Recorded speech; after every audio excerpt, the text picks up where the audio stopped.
SafariLIVE, you are live. What an incredibly massive elephant bull.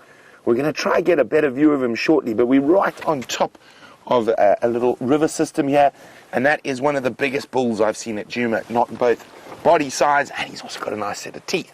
Hi, my name is Brent. I've got Brian and the Thumb on camera with me today, and we're going to have an amazing sunset safari. Oh, excuse me. I nearly swallowed a fly there. Let's go see if we can get a closer look at that Eddie. He is right down in here. I'm going to see if we can get a view as we come through. He is massive. Hello, big boy.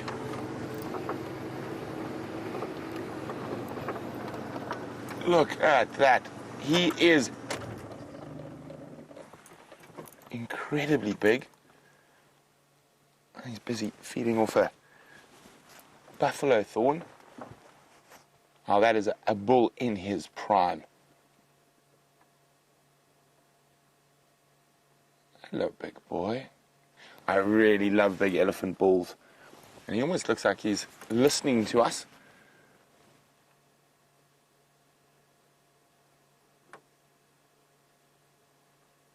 Let's see if we can sneak down the river system towards him.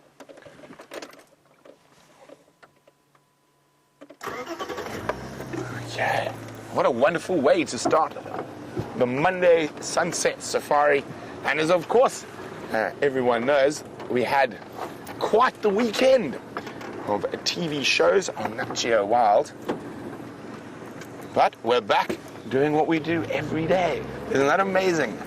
That every single day we are producing live game drives from the middle of the African bush to you wherever you might be.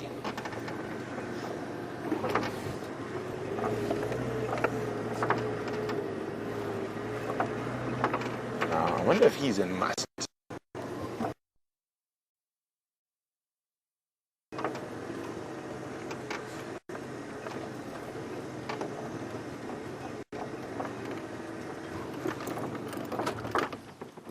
He is in must. I can actually smell it. He's secreting from his glands on the side of his head, and there's that sweet smell. Now, probably one of the strangest descriptions of the smell of must I've ever heard is from Wiem, one of our cameramen. And in South Africa we have a concentrated sort of a juice that you drink called Oros. And Wiem says it smells like off Oros. I don't know how he came up with it, and I've never actually personally smelt off Oros. I thought there were so many chemicals in it, it would never go off, but apparently it can. Hey, big boy. Now, his head alone probably weighs half a ton. And he probably weighs about 6 in total. Standing about 3 meters, 3.5 meters at the shoulder.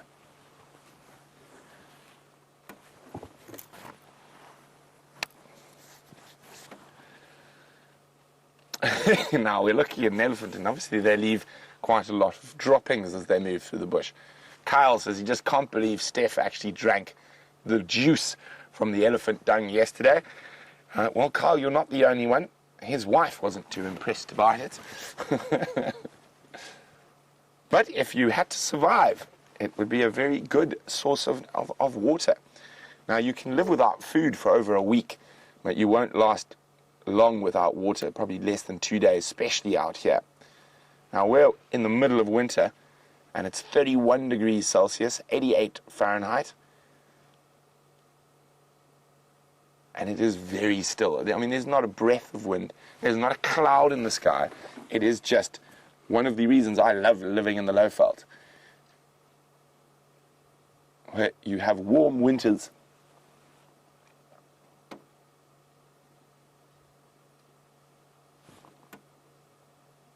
Now, James is in search of Karula at the moment. She was seen this morning with both her cubs. And we were on our way to go look for elephants, in fact, so we've succeeded in that. And I'm going to leave this big boy to his musings in the river system. I'm a bit worried if we go any further forward, we'll disappear. We are right at the base of this little river, and it looks like he's going to go deeper into it. So we're going to continue our mission towards the Buffalo's Hook waterhole.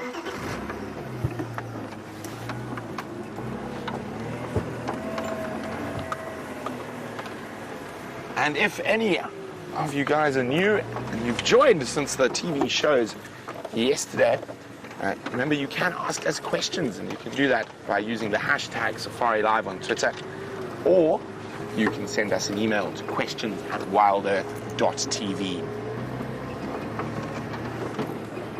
Now, we had some absolutely spectacular leopard behavior on Saturday.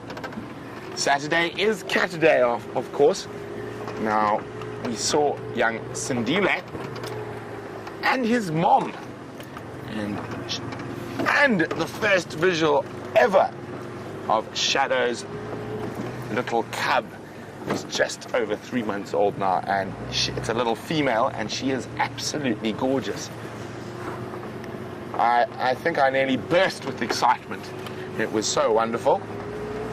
And of course, good old Mvula has been making some returns, popping up here and there, chasing hyenas and being chased by hyenas in turn.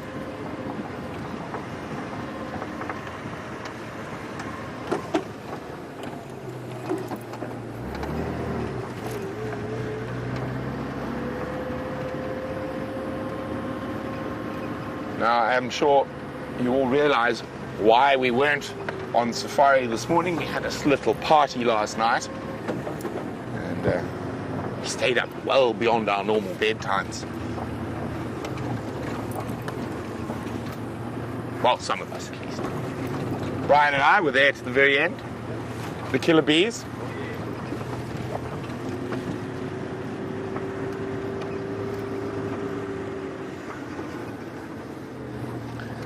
Now, I've decided I really want to get some new birds for the bird lists, and there's a couple I'm still looking for. Hi, Jennifer. Jennifer is spot on. Jennifer says Shadow's cub is such a little charmer. I couldn't agree more. I think my heart melted. I think I quite like that little cub. And I like it more than Gorilla's cubs, but we won't say that too loudly. Beautiful little female.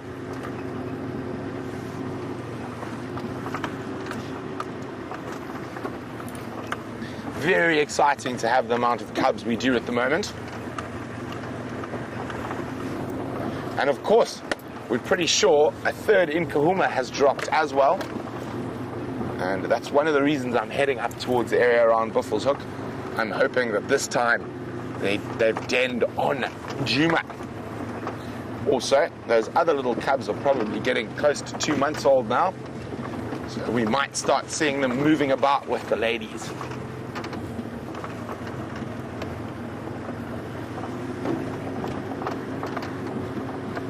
Of course, the last lion cubs we saw on SafariLIVE had a very tragic end.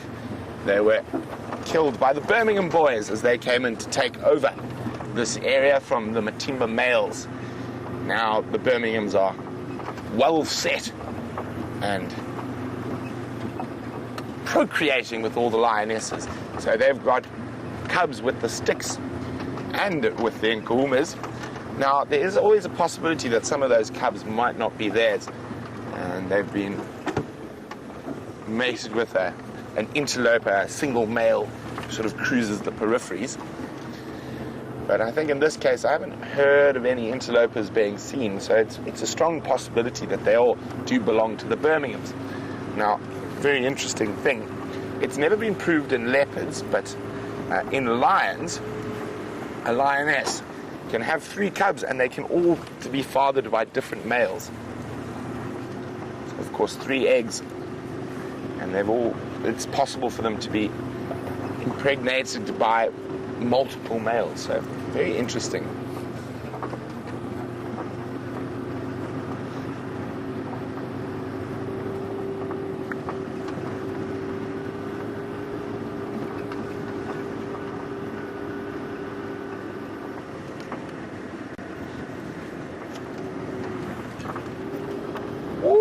That's very interesting. Thank you very much, Jane. Jane says apparently the Styx Pride was seen on Cheetah Plains this morning with their cubs. Well, I will definitely get hold of the Cheetah Plains guys as soon as they're out. And if that is the case and they're still around, either James or myself will bomb down there for a quick visit.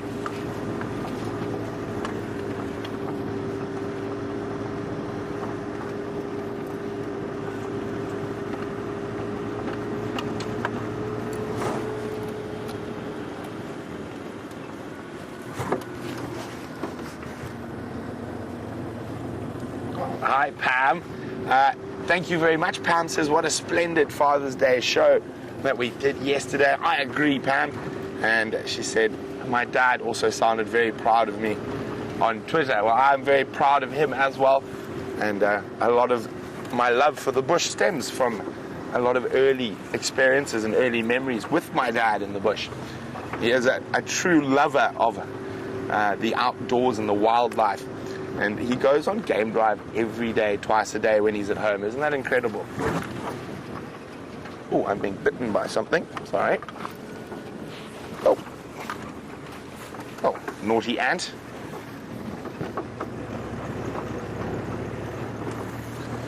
And now I can actually say I've got ants in my pants, literally. Well, I try to deal with the ants in my pants. Let's go see Commander Bond, who's steering Rusty this evening.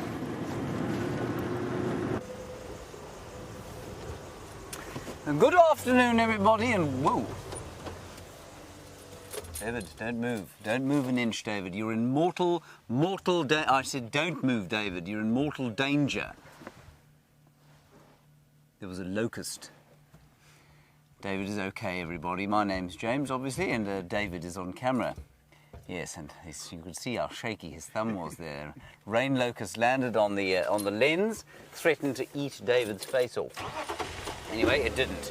Now, we have come into this area to try and find Karula, the 12-year-old female queen of Juma, and her little cubbies. They are now 4 and a bit months old. It is the winter solstice, which therefore seems logical that it should be 88 degrees Fahrenheit out here, 31 degrees centigrade. This is the best midwinter I have ever coped with. And we are as live as Brent Leo Smith, believe it or not. I'm not sure why he has ants in his pants. That sounds very, very unpleasant indeed. But we are as live, so please do send through your questions, comments, hashtag SafariLIVE. You can even email us these days because we're back on the internet. Questions at wildearth.tv, and we shall endeavour to answer any queries you might have or consider any comments you might want to make. Thank you once again to all of you for your patience over the course of our TV broadcasts. I know for many of you during the rehearsals and the lead-ups, it must have been a little bit irksome sometimes because we didn't have a regular broadcasting schedule, but we're back to normal now. Not sure when the next TV will be. Possibly, well, I don't know when it'll be at all. So you're most welcome. Let's go and see what we can find. I did have a brief walk through this block. Apparently the cubs were seen around here this morning with I didn't know that Mum was seen actually. So we're just going to drive very slowly through here, see if we can't spot some tracks. Like I say, it's quite hot today, so we're going to go down towards the water, Treehouse Dam, and see if they haven't perhaps decided that they're a bit thirsty. And there's a little bit of water there as dug up by the elephants, and it's because there's an underground spring there that the elephants, quite astoundingly, are able to feel with their thick padded feet, which I think is amazing. David, are you all right after the shock of that rain locust? I'll be all right, James. Well done.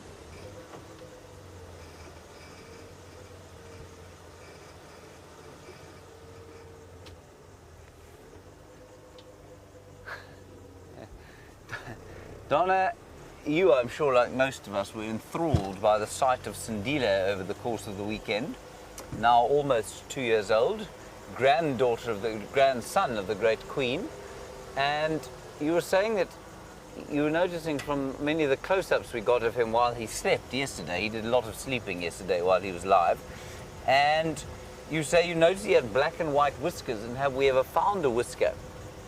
I don't think I've ever found a whisker, Donna. I'm not I hate to say this, but I'm not sure that if I found one, I'd recognize it for what it was, if you know what I mean. But I didn't notice that about him, I must say. But what I did notice about Cindil is that he's got a pink nose with a very grey tip to the top of it.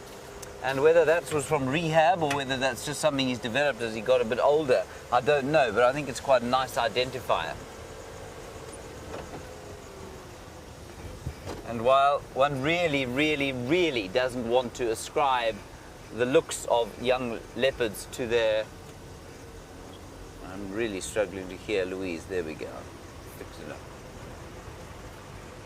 Yeah, I can hear you now. Sorry. One shouldn't try and ascribe looks to a particular animal based on her parents or his parents. But I have to say that I think that Cindil's eyes are rather Anderson looking. I don't know what any of you think.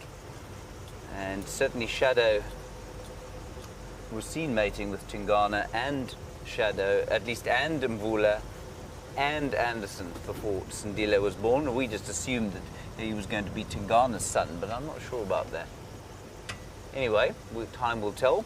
Now, a nice question about when cubs are able to fend for themselves, but from whom that question came, I did not hear. Minxie. That's no wonder I didn't hear it. It's a very unfamiliar name.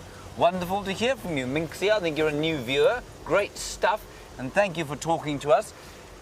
Young leopards, well, you can see Cindil is not yet 2 years old, and he's had to become independent. He won't be killing... Apparently, he did kill a female impala. That's about the biggest he's killed so far, I think. But he's perfectly able to cope with life on his own. The earliest recorded one we have from this area is a female cub going independent at 8 months. Now, that is extremely unusually early. An 8-month-old leopard is nowhere near fully grown. It's about twice the size of the little cubbies we've got now. So that would be the size of a sort of golden retriever, if you like. But you see, because leopards have what we call a very Catholic diet, so they are very, that doesn't mean they eat fish on Fridays.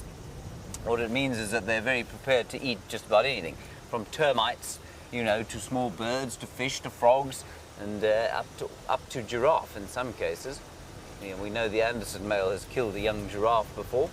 And because of that, they can become independent probably a lot before many of the other cats can. And so Cindil is, yeah, I mean, he's perfectly able to be independent. And just like with our own species, the men are more reticent about, or the males are more reticent about leaving home than the females are. They like the comfort of their mummies for a bit longer than the daughters do.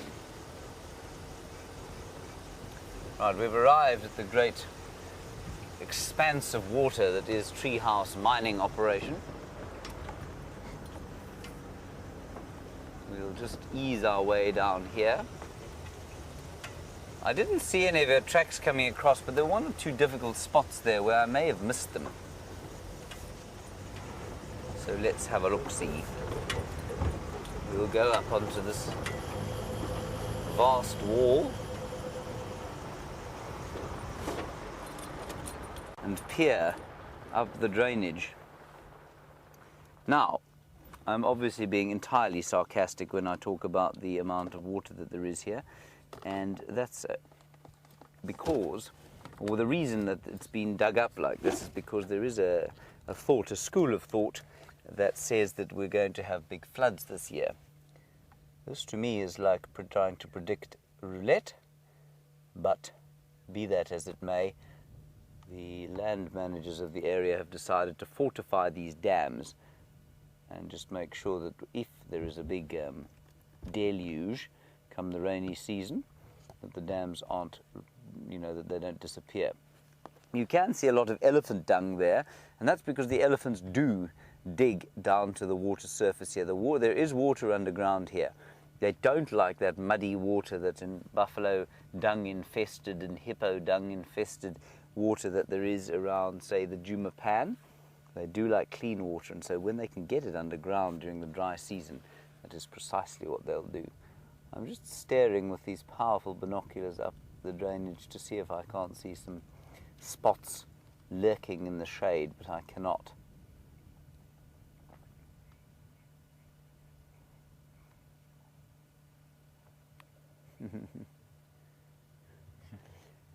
Hello, little Gracie, aged 8, all the way from Ohio. Lovely to hear from you again. We haven't been hearing enough of you, Gracie. And you say that you haven't been on TV yet, but you think you're very proud of James and Brent. That's me, of course, and Brent. And you think that maybe we should get an award for the TV performance that we put on. I think that's very kind, Gracie, and I think that you should write to everybody in the United States and petition for exactly that large award, and then we'll come and visit you. Okay, let's continue. I didn't see any dappled spots. In fact, I haven't even seen a heartbeat. So let's head across to Brent, who had an elephant, and see what he's found.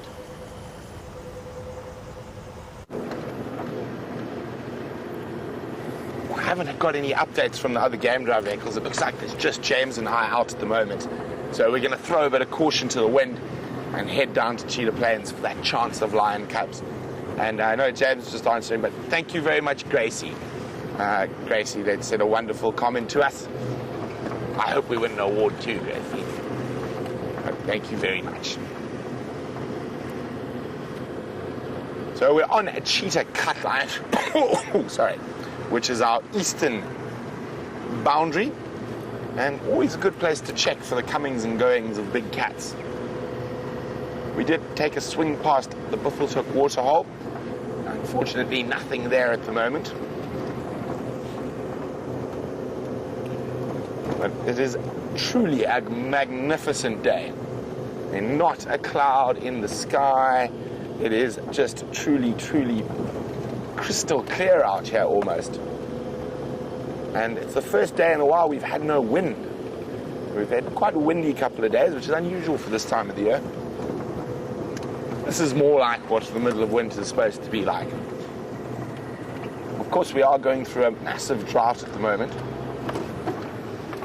So some of the animals are struggling a bit, but in terms of game viewing, drought's actually really good. There's, as you can see, no grass for them to hide in. So it also means we might find some of the more fascinating things. I'm really, really, really excited that we might see things like caracal and aardvark. I know Brian's very keen for aardvark. And we have seen one pangolin. I could definitely do another pangolin.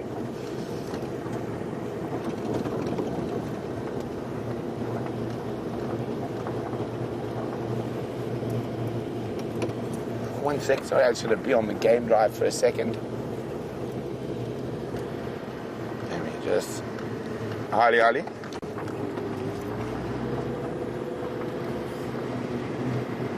I might be a bit too far to use the Cheetah Plains radio just yet, so we'll try again when we get a bit closer.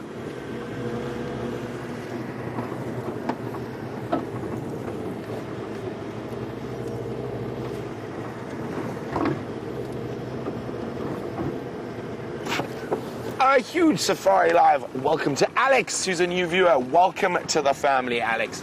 Alex would like to know, how much do leopards eat? Well, if you average it out per day, it's about 2.2 kilograms. Of course, they don't eat every day. They normally eat over every 2 or 3 days. So on average, it's about 2.2 kgs for a female and just over 3 kgs for a male. But they can glut. And they can literally eat probably around 10 or 12 kilograms in a single sitting. They also have a very fast digestive process, and that enables them to start feeding again quite soon.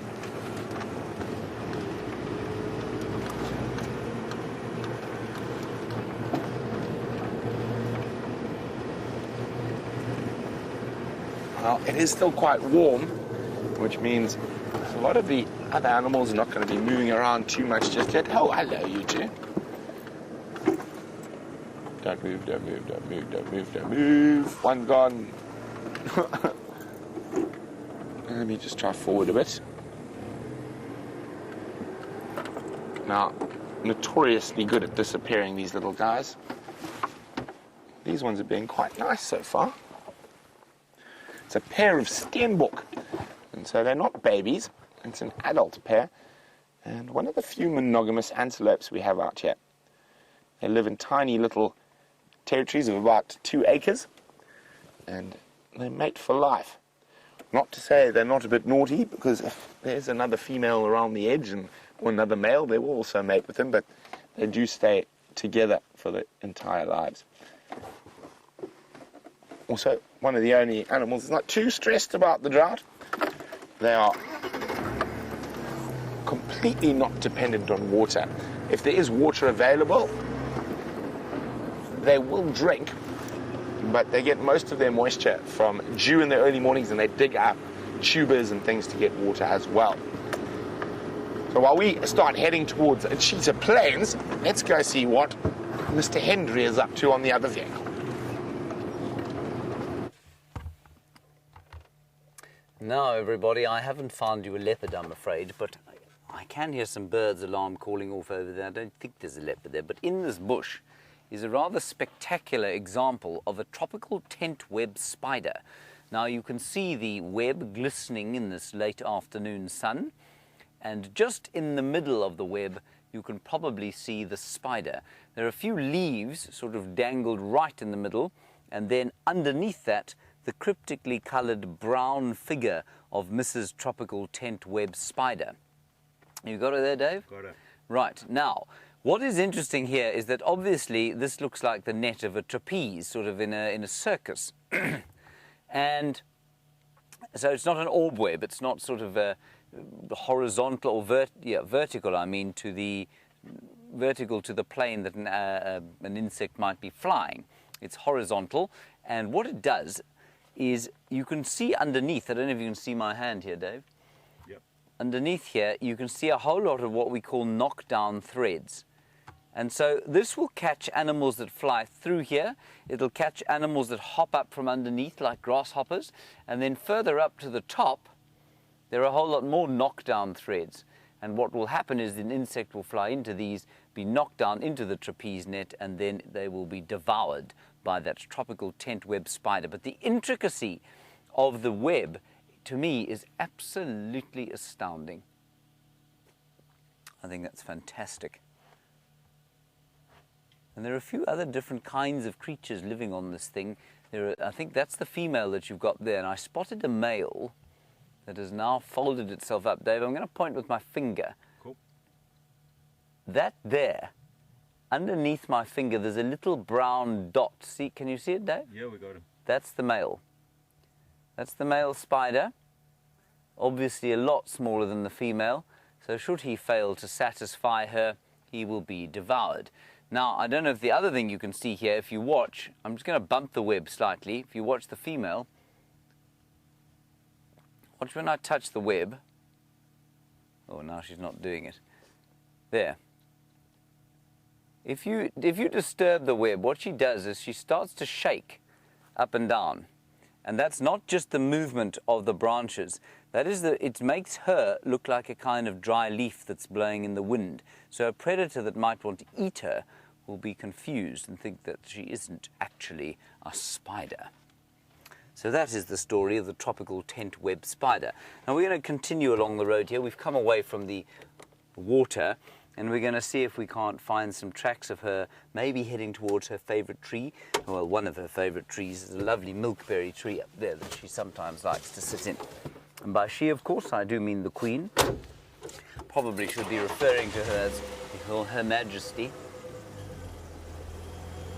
And thank you to all of you who are agreeing with Gracie so profoundly that we should get awards. Great benefit. Red carpets, limousines, and whatever else comes with such things.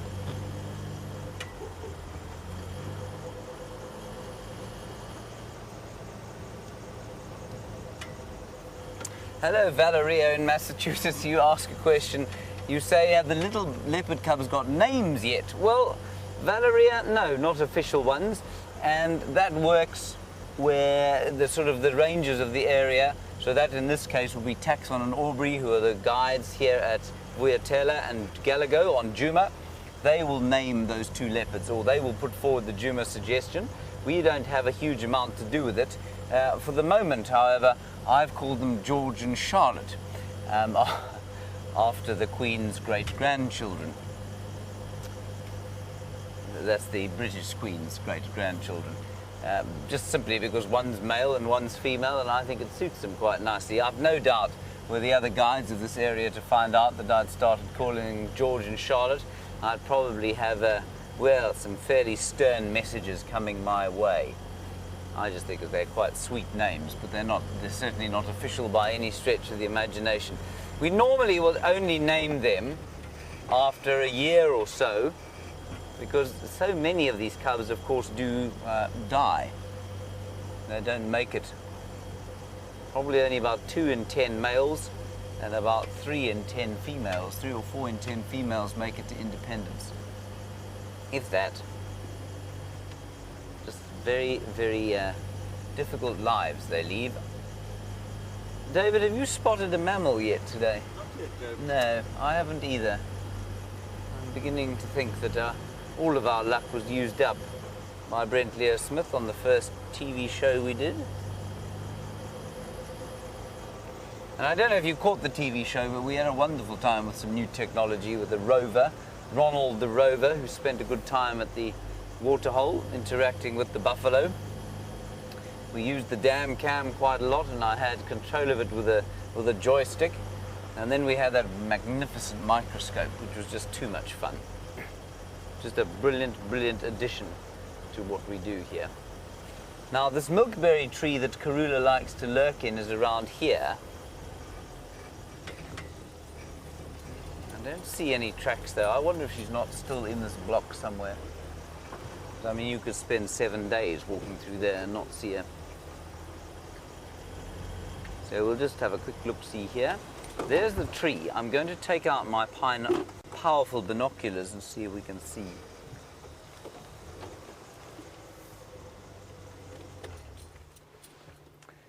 Now, Cindy, you say that the animals put on such a good show, Davey. It's that big kind of tree on the termite mound in the block there. Cindy, you say the animals put on such a good show this weekend that they're probably taking the day off and they deserve it. I would agree completely, especially young Cindil, who did a superb job, as did Shadow and her new cub. Not sure what we're going to call that one. I should definitely pick a name before she gets her real name. Brent Smith, of course, gets slightly irked by my naming of these things, so I think I'm going to pick one very soon. And just go forward. I can't see anything draped in the boughs of that tree.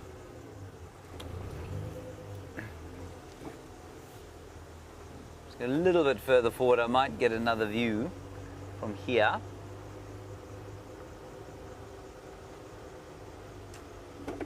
Yeah, there we go. Let's have a look now. So that's a low-felled milkberry, Manal Cara mochisa, so named for the milky latex that comes out of the, well, a little bit out of the sap, but mostly out of the fruit. Very delicious fruit, if you can get it. But I don't see no leopards draped there or lying in the shade of the termite mound underneath.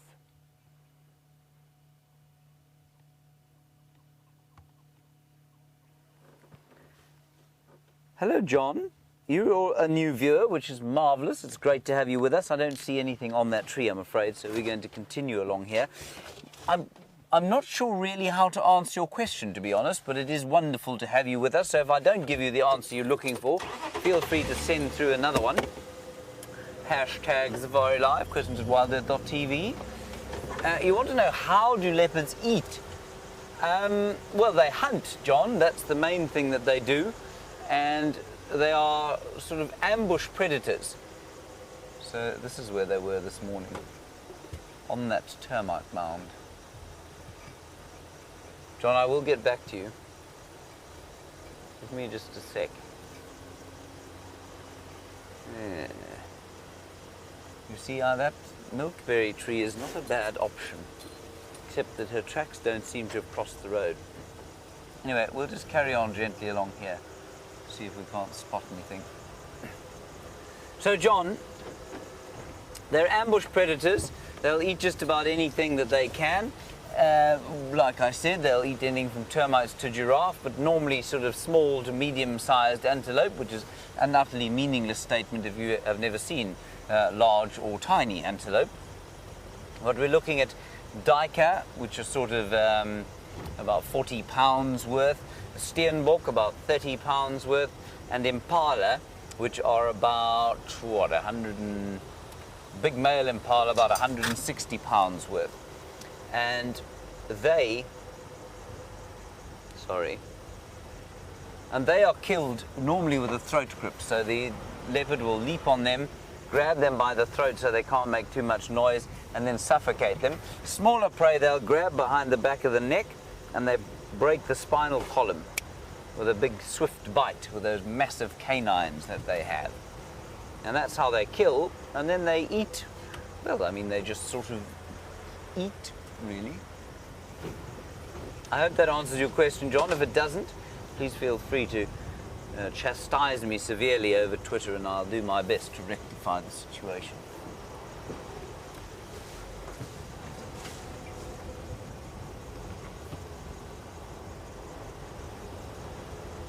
Beautiful tree up here called a brown ivory, and it's starting to lose its leaves again. See that, Davey? They're going yellow. Let's stop and have a little listen here. Sometimes birds will alarm call, often birds will alarm call if they see a leopard. Birds like that one there, actually, the fork-tailed drongo. An insect-eating bird, and he's just enjoying the shade here. He's also completely silent, which means that he cannot see a leopard. There he goes. It's all very peaceful out here, I must say. It's a rather, well, it's quite hot, it's not unpleasantly hot, and it's very peaceful. Good time to be out, but I think you'll find that most of the animals are lurking in the deep shade somewhere. This is a good place for them to be.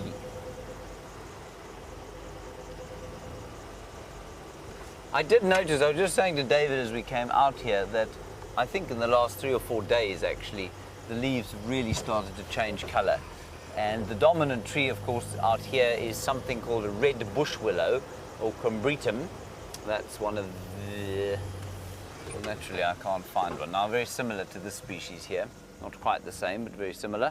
And they maintain their greenery for quite a long time, compared with most of the deciduous trees.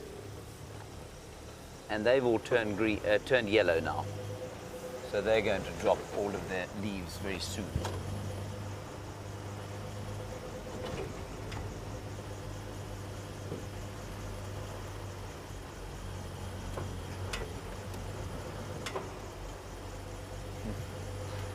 Hello, Michael, age 13, a budding young naturalist. It's great to have you with us, and thank you for sending your question through.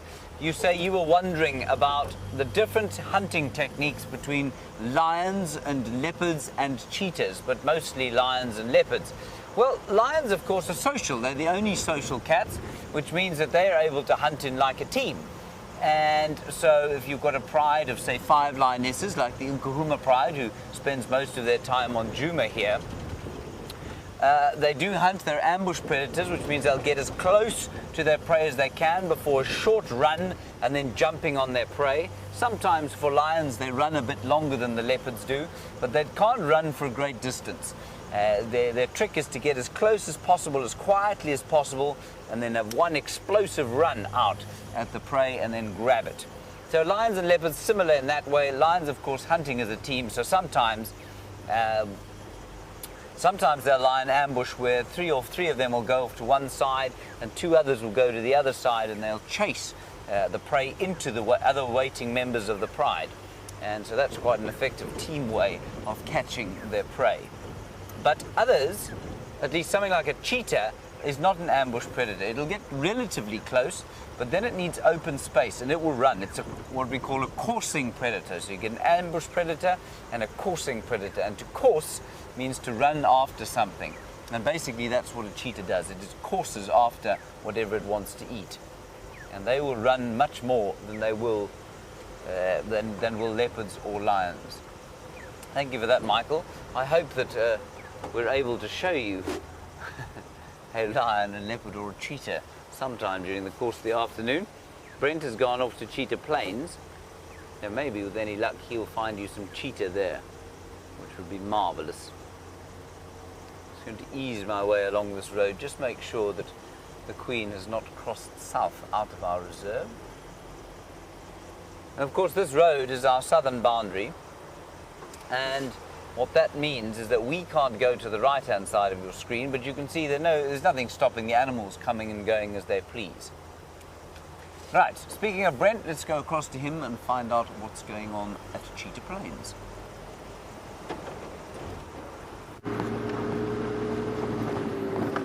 Oh, elephants at £3 We've just arrived on Cheetah Plains. Unfortunately, the sticks and cubs went north into Torchwood.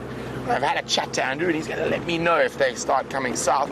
But there's a big Ellie bull by the looks of things. And we started off with a magnificent individual, and I'm quite excited to see another. Remember, you can ask us questions if you would like, and I'm sure some of you have. If you're new and you're not sure how to, email address is questions@wildearth.tv, or you can use the hashtag SafariLIVE on Twitter.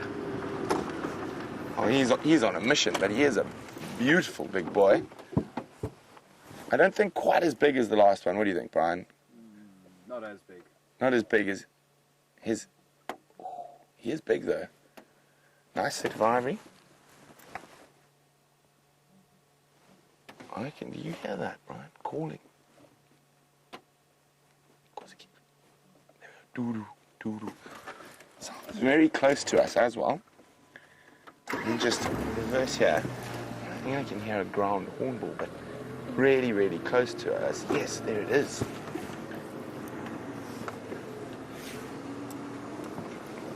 Yeah.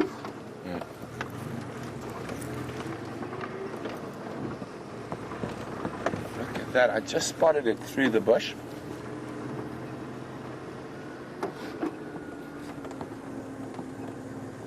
Well, I'm going to wait for that big Ellie to come through, and then we'll try to get a nice closer look of him. But while he's moving through the bush and we've got that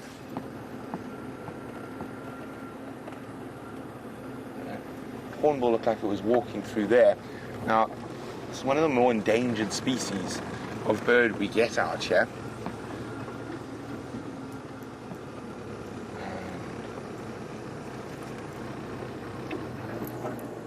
Oh, it looks like he's scurried off. So I'm I'll look a little bit further.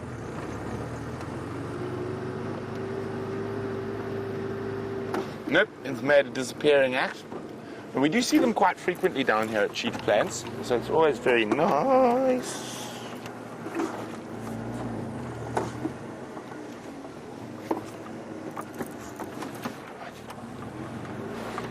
So I've just heard Andrew has found the sticks and the cubs, and they're probably about 150 meters away out of our traverse zone. So fingers crossed when it gets cooler that they might come for a little visit.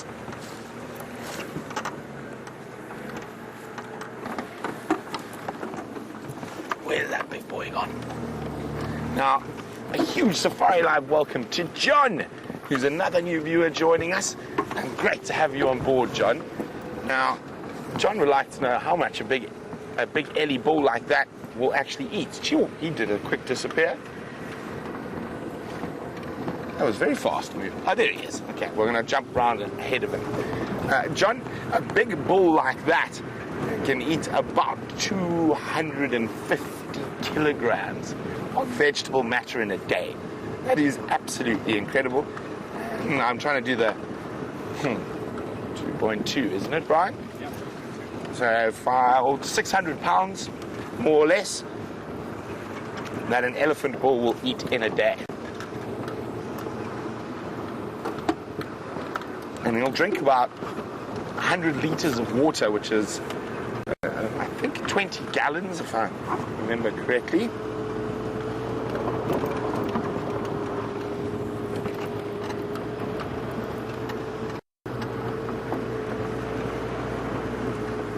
Okay, he should be popping up on this other road here.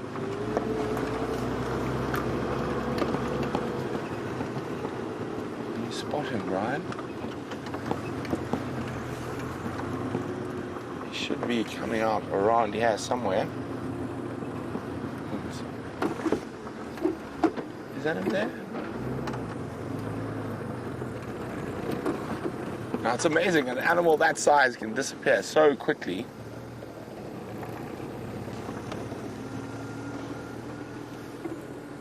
There he is.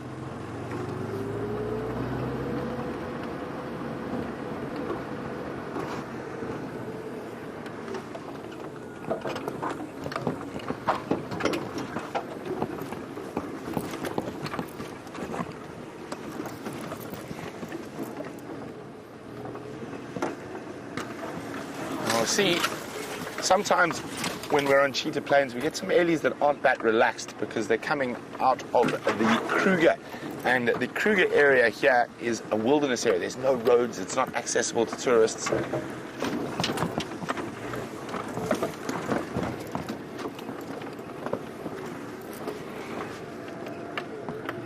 Hello, big boy. And I think he might be one of these ellies that's coming from there. He's not looking too bad, but let's just have a quick look at him. Yeah, he's not too relaxed. He's trying to move away from us, so we're not going to go any closer. You can see, we want him to not have any negative connotations with vehicles, so quite happy to just keep a bit of distance from him, and hopefully the next time he'll be nice and relaxed. Hey, big man. Now he's listening to me at the moment, and the other look carefully is pointing or trying to very subtly point his trunk in our direction to get a whiff of us as well. Alright, so we're not going to try and stick with him. Rather let him be and carry on being peaceful.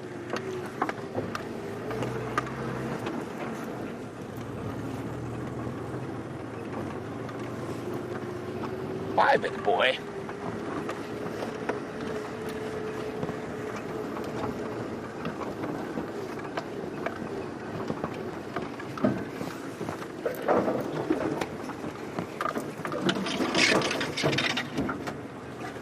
Okay. Now we're on cheetah plains, and of course this is the area where we most see cheetah. And Alex, who's the new viewer, getting the hang of this question thing there, Alex. Alex would like to know how many cheetah are left in the wild and how can he help? Well, Alex, in this part of the world, I'm trying to remember now. I think there's about 500 or so in the low fault, and it's the largest meta population, so the populations with the largest genetic diversity. Now, cheetah, unfortunately, have a very improbable chance of living on past the next 5 or even 1,000 years. So it seems like they are a sort of failed arm of the evolutionary tree. They've become so specialized for that speed that they've had to forego a lot of strength and agility to a degree as well. So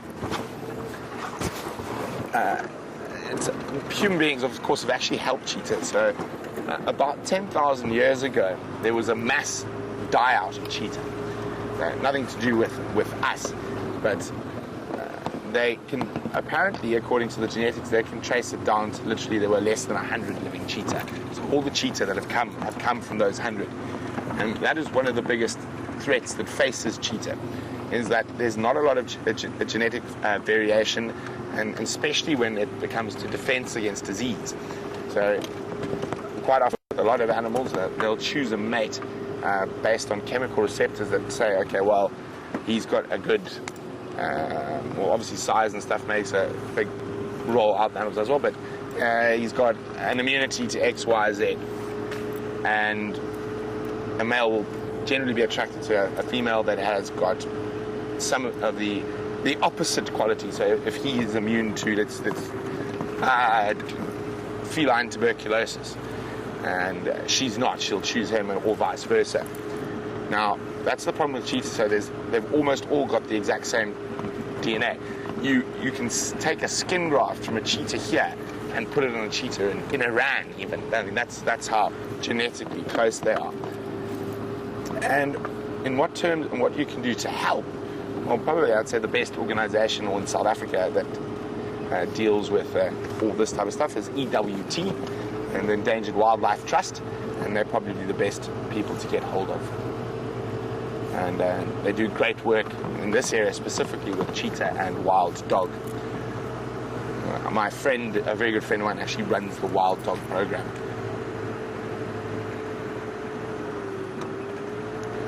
Oh, there's Ephraim cruising the cheetah plains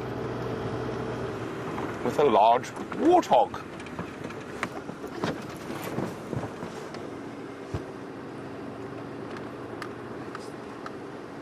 Let's just sneak up to the warthog.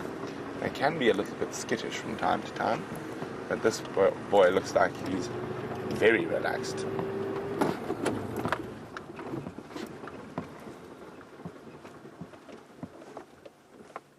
Big pig.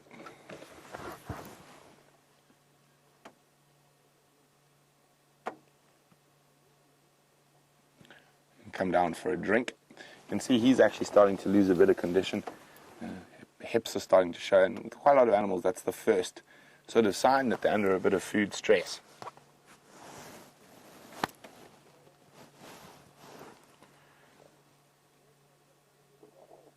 Now, a lot of animals are having to move big distances between water and food at the moment. And that is one of the biggest problems for a lot of the animals during a drought. Of course, unless you're a predator, then it's a time of plenty.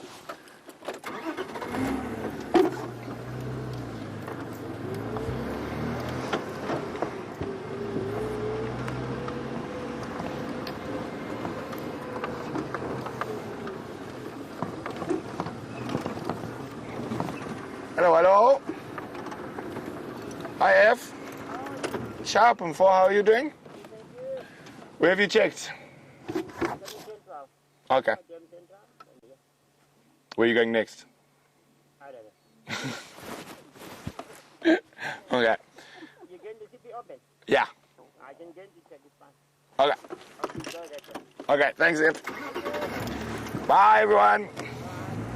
So there we go, Ephraim from Cheetah Plains. He's off to check the opposite side that we are.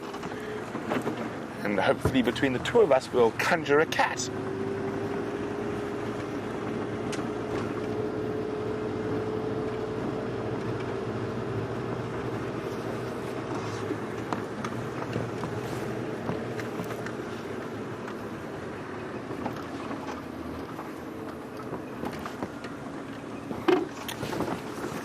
Hi, James Richard, one of our regulars, is wondering, how do cheetah settle territorial disputes?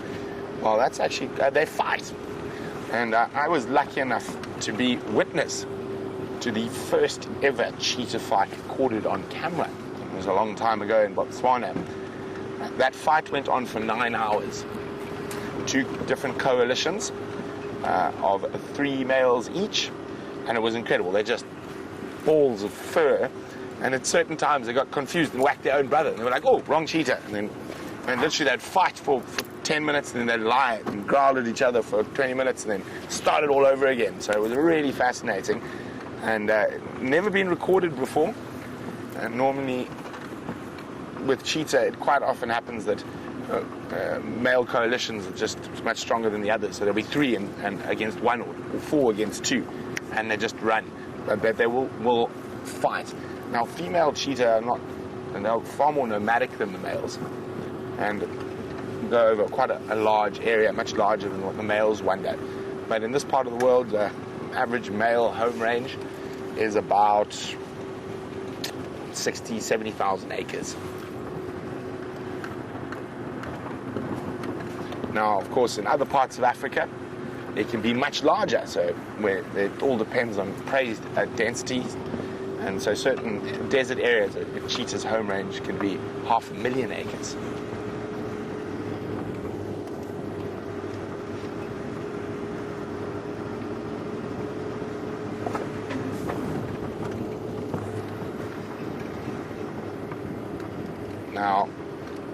really hoping we find some fantastic sightings around.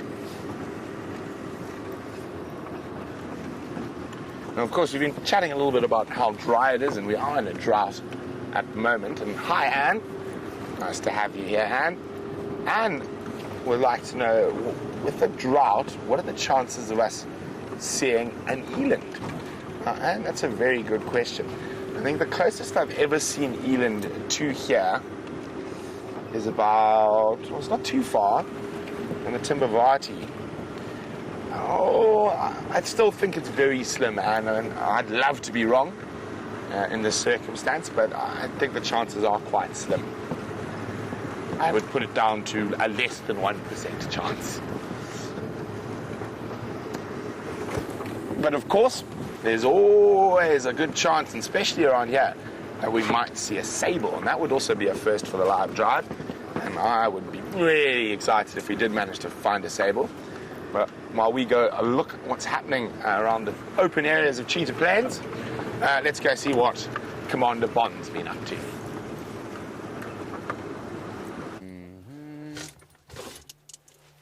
So we've come to the very last position that those leopards were seen today. Please excuse me not looking you in the eye, but you are standing very close to the sun, everyone.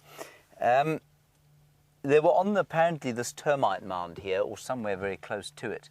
I don't see them there now, even though the sun is glaring into my face. So I think we're going to pack this in for now, to be honest.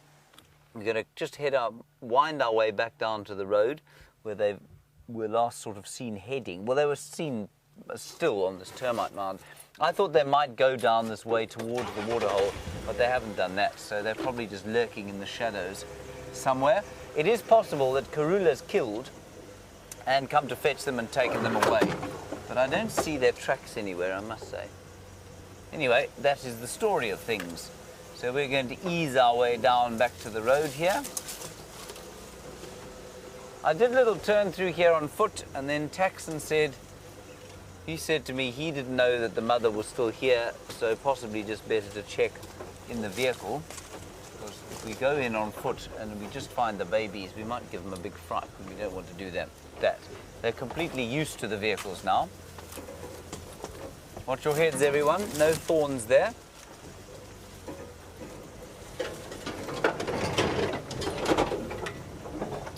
Anyway, let's see what happens. Now, if you look around us to the left-hand side, you can see how the leaves have changed colour from the green to the yellow as the season progresses. Now, Janet, you want to know, I think, if leopards can see colour. Is that correct, Louise?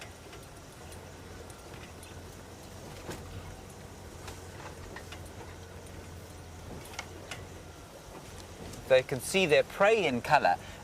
Most of the animals out here are on a spectrum, so you're not they're not quite colourblind necessarily. So you're not colourblind or not colourblind, if you know what I mean. You fall onto a spectrum. And there are two kinds of cells that you have in your eyes. Well, there are many different kinds, but there are two that make a difference to your ability to see colour in light and dark. And the ones that are important are called rods and cones. Now, rods are the cells in your eyes that allow you to see light and dark, so different shades and contrast. And the cones, and you can remember this because it begins with C and so does colour, allow you to see colour. And the ratio of rods to cones in your eyes will determine whether or how colourblind you are. Now, animals that are nocturnal, like lions and leopards, or certainly they're predominantly nocturnal, tend to be fairly colourblind, so they have a predominance of rods in their eyes and not many cones. And animals like us, which see in very glorious technicolor, have more cones in our eyes, but it means we ain't so good at seeing at night time. I mean, you all know how difficult it is to see on a very dark... 1 second. Yeah, nothing to say there.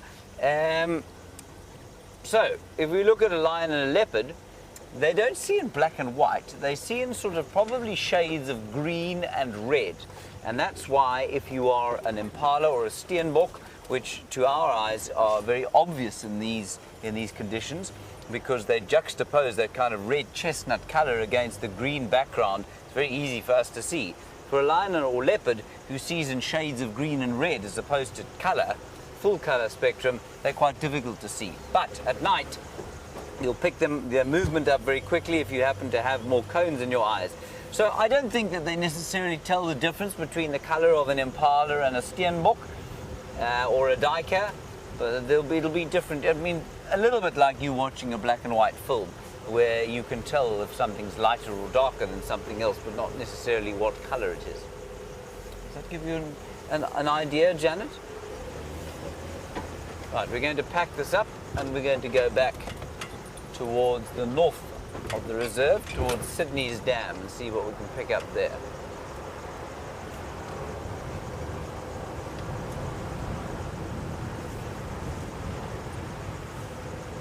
I haven't seen a mammal. We will find one. And Aaron, you're interested in whether black-backed jackals are active during the day. Black-backed jackals are active largely crepuscularly. That's a good word to say in the morning when you want to warm your lips up. Crepuscularly. And that means they're active dawn and dusk most of the time. Not so active in the middle of the day like this. And you know, it's been a hot day. I mean, really unusually hot for this time of the year. And I suspect quite strongly that there's a big front going to hit us probably tomorrow and really cool us down. And yeah, so they won't be active much now. We're still hoping that those lovely side-striped jackals that have been lurking around the sort of northern reaches of the reserve are going to hang around there. We haven't seen black-backed jackal pairs on Djuma for some time. But maybe Brent will be lucky as he traverses the great plains of Cheetah Plains. I did see a steenbok here when I was on foot, but it ran away. That's the only mammal I've seen in just over an hour now, I think, that we've been out here. Other than David, of course. David is a mammal. Very nice new hat you have on, David. Does it have a story? No story to David's rather impressive floppy blue hat. It's a pity. It'd be nice to have a story, given the lack of animals that there are out here. We might have to resort to looking at bushes fairly soon. Or a dung quiz. You always know that we're hacking for content when we do a dung quiz, everyone. We may even have to do an impossibly hard tree quiz. There truly is nothing out here.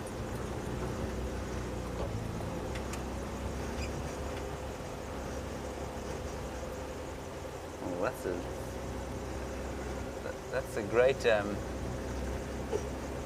that's a great piece of information coming through from Ginny. Thank you, Ginny. You say tomorrow is World Giraffe Day. Unsurprisingly, I had no idea it was World Giraffe Day tomorrow. Did you know that, Dave? You didn't. Pity. You say, could we discuss their humming and perhaps their brain size and their gracefulness? Well, I can certainly discuss the first bit. They don't really hum so much as they make infrasonic rumbles in much the same way that an elephant does. And they're inaudible to the human ear because we have ears that are not particularly tuned into very low frequency sound. But if you live in thick bush like this, a low frequency call is the kind of call that's going to get you the best results. It's the call that's going to travel the furthest. So, keeping an eye out here. So they make a low frequency call much like an elephant does. They also will make loud groaning noises if they're in serious distress. I've heard them do that, and that's a really horrible sound. And then their brain size, well, they don't have an enormous brain proportionately. I mean, they've got a proportionately the same size brain as most of the herbivores out here. But Ginny, there may be some part of the giraffe's brain anatomy that I don't know about that you do. So please send through an indication if you think I'm missing something. We had a wonderful experience over the weekend. Of course, we have a giraffe skull that lives in the camp that we live.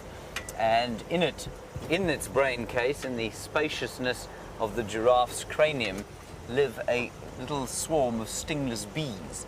and they have provided us with astonishing entertainment, climbing out into the microscope lens. Just beautiful stuff.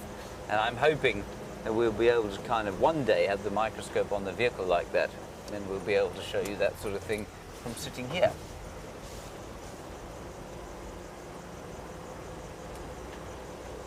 Right, marvellous stuff. Brent Leo Smith is finding all the mammals today. He has some more mammals.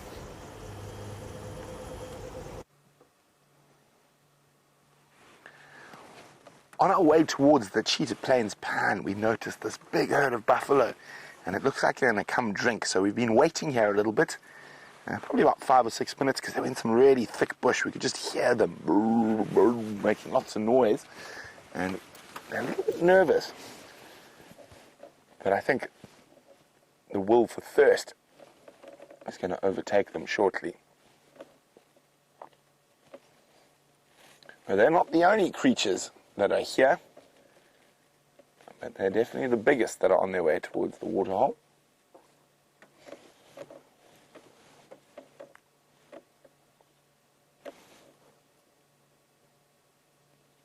It is so quiet at the moment. I mean, there's literally not a breath of wind.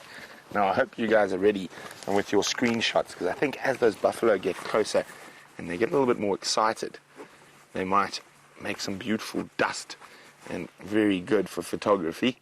Not very good for your camera, but it makes a nice pretty picture.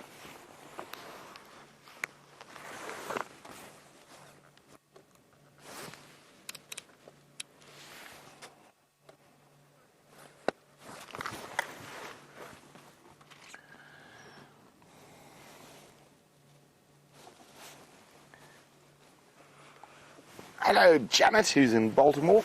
Janet would like to know, what species would I consider a keystone species in our Traverse area?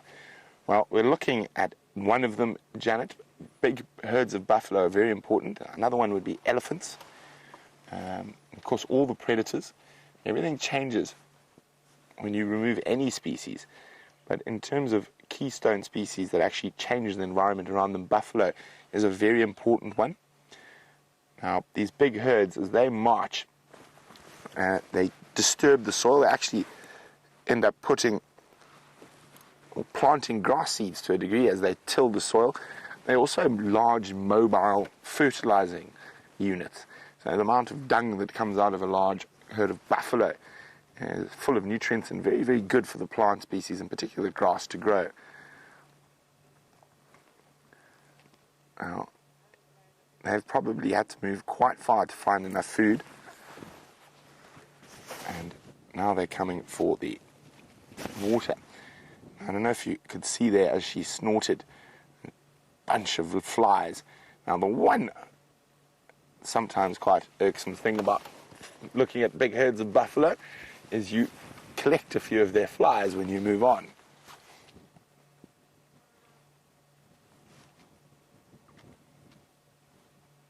Well, it's difficult to see how many there are, but I'm not sure if it's a very big herd. I'd say there's at least 100.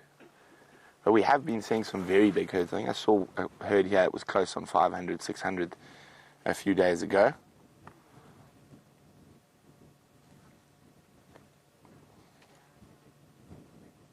They could be nervous. You never know. There could be lions around.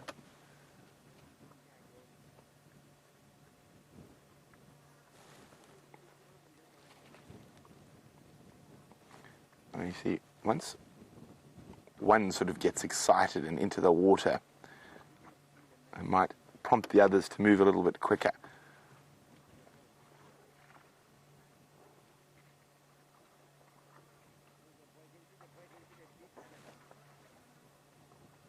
Hey, buffaloes. It's okay.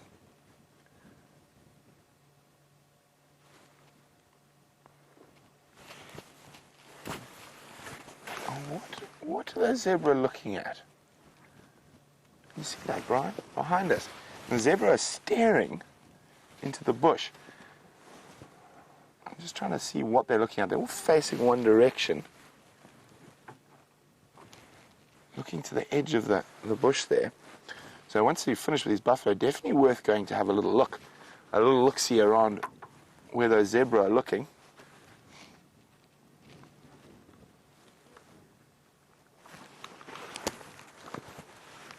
These buffalo are taking their time, moving quite slowly at the moment.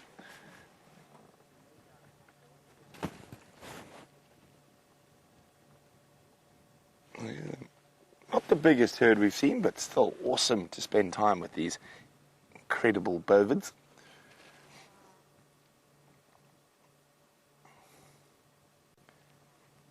Now, in this part of the world, buffalo constitutes one of a lion's favorite meals.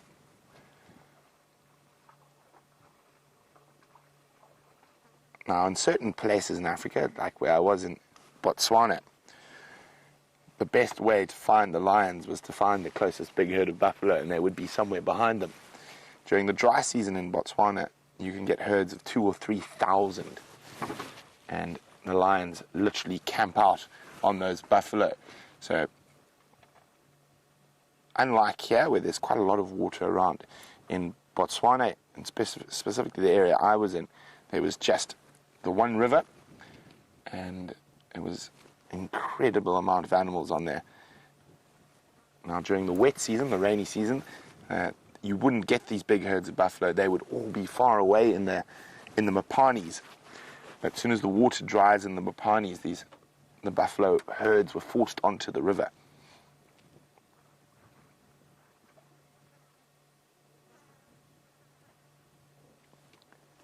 I'm quite nervous. So it could be coming in from that wilderness area in Kruger.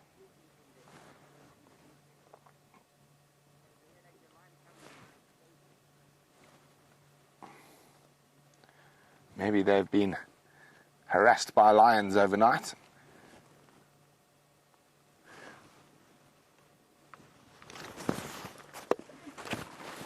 But I think I just want to go have a quick look where those zebra are looking.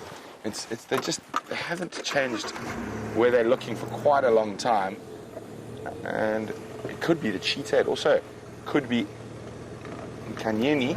This is also her territory. Kanyen's a female leopard, if you're not sure. I think Ephraim's also doing the same thing. We've both been watching the zebra, and we thought, something's up. So if those buffalo are a little bit nervous because we're there, it is a drought. I'd rather move away, let them drink. And we don't want to put any pressure on the poor creatures. It's enough already.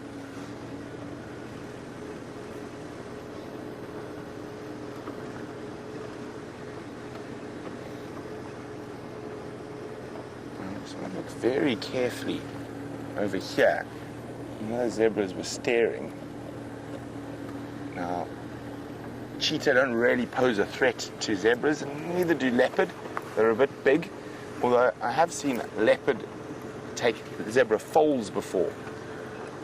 And zebras can be incredibly violent.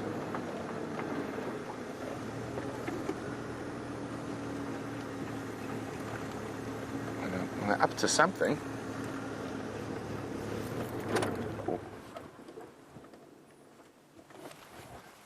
Oh, this female at the back is massively pregnant.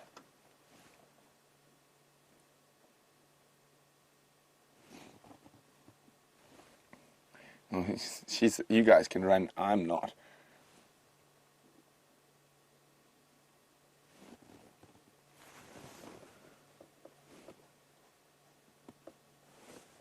I'm still just checking the opposite side to the zebras while you guys look there. I can't see anything.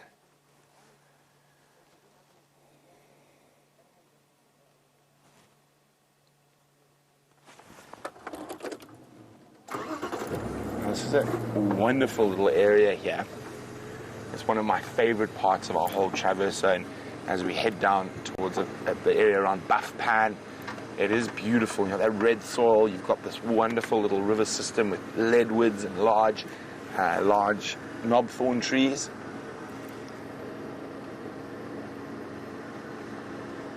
And I'm really, really hoping that that female leopard, who's got 2 cubs as well, is in this area. She really likes this area. But while we go check what's going on here, James has got, I think, the same bird we decided he was like, or it would, if James was a bird, he would be this specific bird species. So let's go have a look.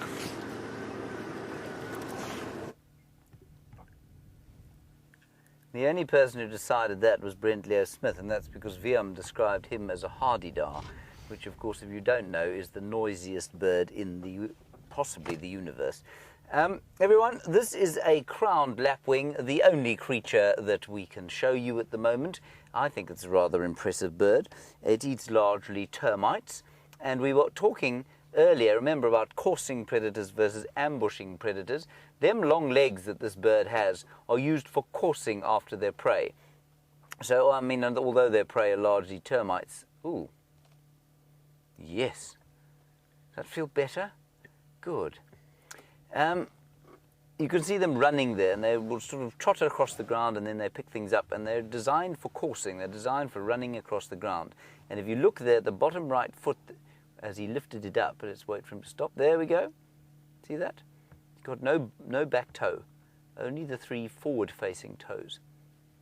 And those 3 forward-facing toes just allow him, much like an ostrich actually, to run very effectively on the ground compared with a normal perching bird, which obviously has the toe at the behind for perching, or sometimes 2 toes behind.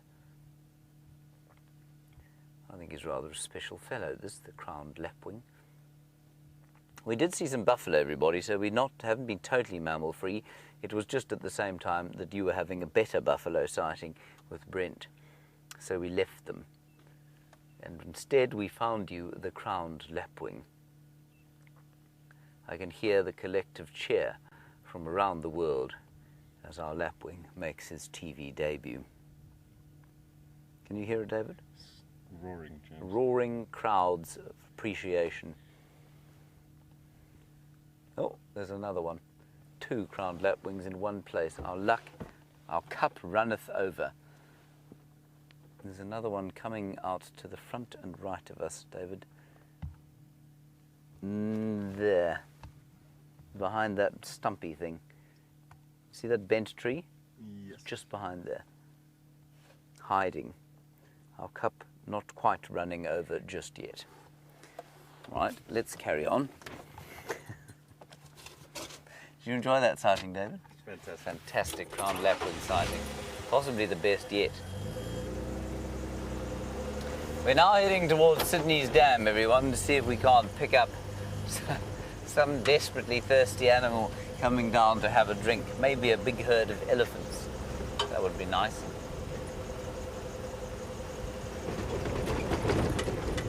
I hope that Brent's zebras, which were staring into the bushes, are perhaps staring at, yes, maybe in Kanyani or a cheetah. You just see on the road here, Darby, there's something being dragged along the road. It just looks a little bit regular, like it may have been dragged along the road by, a bush being dragged by a car by mistake. But it could be something else. Let's see if we can find some hyena tracks, or maybe leopard tracks. So if you don't know what a drag mark is, it's basically, well, it's a mark left by something being dragged. This is not. This is definitely a drag mark of not a car pulling something. So often, especially hyenas will pick something up and they'll drag it along to sometimes to the den, sometimes not.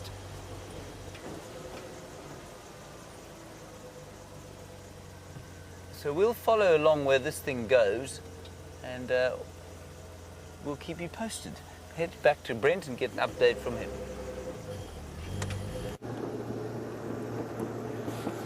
Wow, how exciting drag marks. And that when you find drag marks, it's always a really good chance, if the hyenas haven't stolen it, that you're going to find a leopard. So fingers crossed.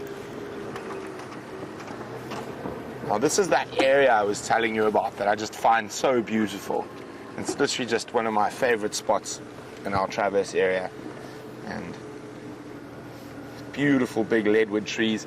And leadwoods are definitely one of my favorite trees. Now, it's called leadwood because the wood is so hard.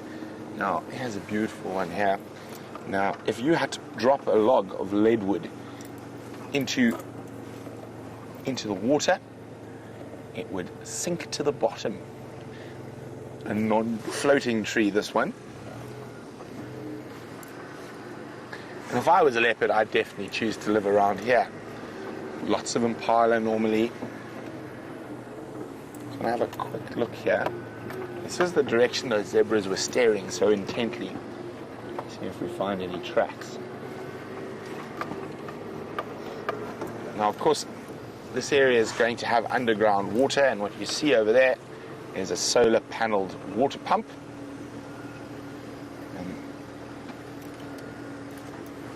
You can always tell where there's underground water out in the bush by the different trees. Oh, hello. It's an elephant.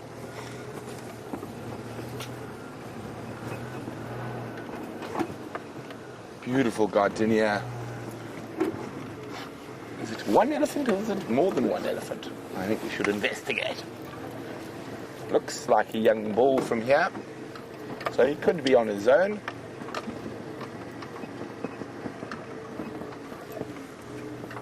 There's another beautiful tree. Jackalberry or African ebony. Hello, mister. Oh, you're a bit older than I thought you were when I first saw you, but still not massive. Mid-20s.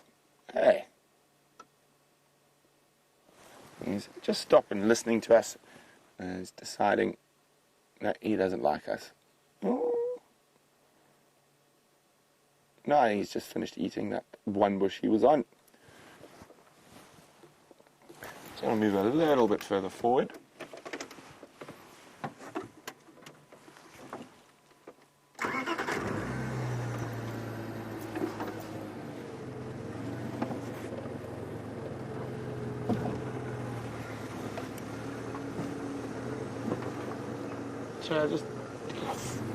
So I know it's a stick. I saw something back there that really got my attention. Oh, look there, there's a big bottom. Oh, hi, Nigel. Nigel's in the United Kingdom.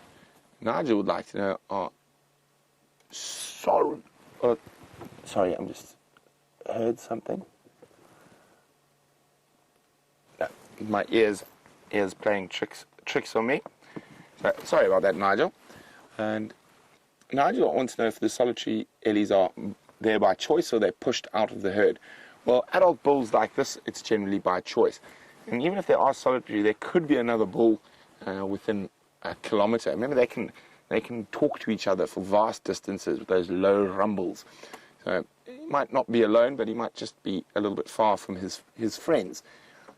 But young ellie bulls that you find alone have been pushed out of the herd. But it is the beginning of their sort of solitary existence. I'm going to try and get around so we can have a look at his face.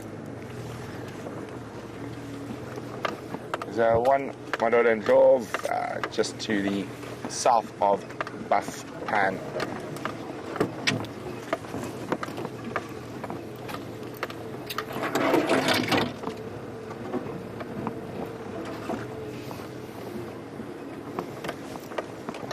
I'm loving the amount of elephant bulls we're seeing at the moment. Well, he's hiding behind the Peltiforum, or the weeping wattle.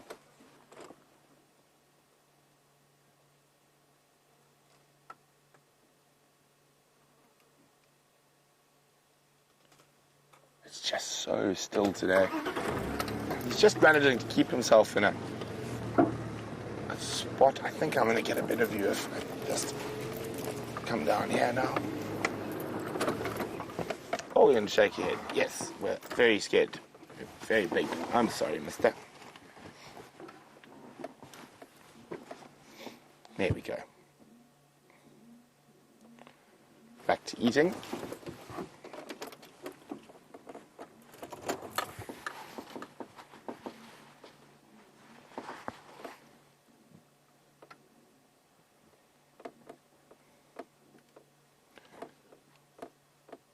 Let's try and move. There we go. We're just going to try to roll forward a little bit. It's okay, mister. There we go. Hi, Tony. Tony's got quite an interesting question. So She watched a documentary about elephants being able to tell how many lions are approaching them via their feet. Now, I've heard lots of these things over the years, but as far as I know, it hasn't been scientifically proven. Tony was wondering about that. So, as far as I know, there we go. There's a beautiful image of an elephant's foot. I've never found any conclusive proof that they are able to tell what's approaching through the vibrations or through the ground. I think more likely they'll be able to tell by smell. They have an incredible sense of smell, and probably by hearing as well. So there's the elephant's back feet. It's smaller feet. The front feet are quite a bit bigger and a slightly different shape. Fortunately, this guy's feet are behind a bush.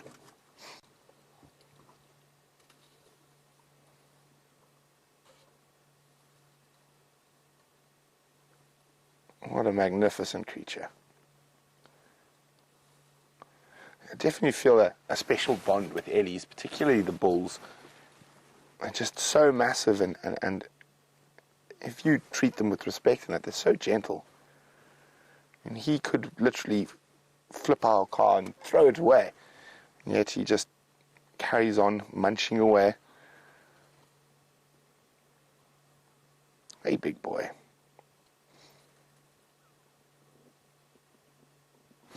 Well, I'll let him continue to munch on his bush willow evening snack.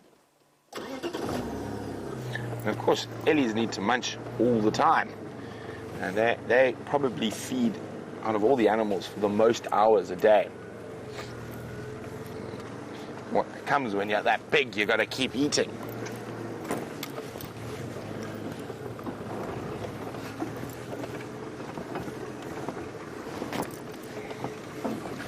Now, I think I could not have asked for a more beautiful afternoon to explore this little corner, and we've got to it as the light sort of hitting the spot. I mean, look at this. I'm going to show you now quickly. Look at that, the light coming through this beautiful big gardenia tree. They didn't flower this year, which I was quite sad about. They got wonderful white and yellow flowers, but hopefully they'll flower as soon as we get some rain. While we continue to check this exquisite part of Cheetah Plains, let's go see how James's tracking is going.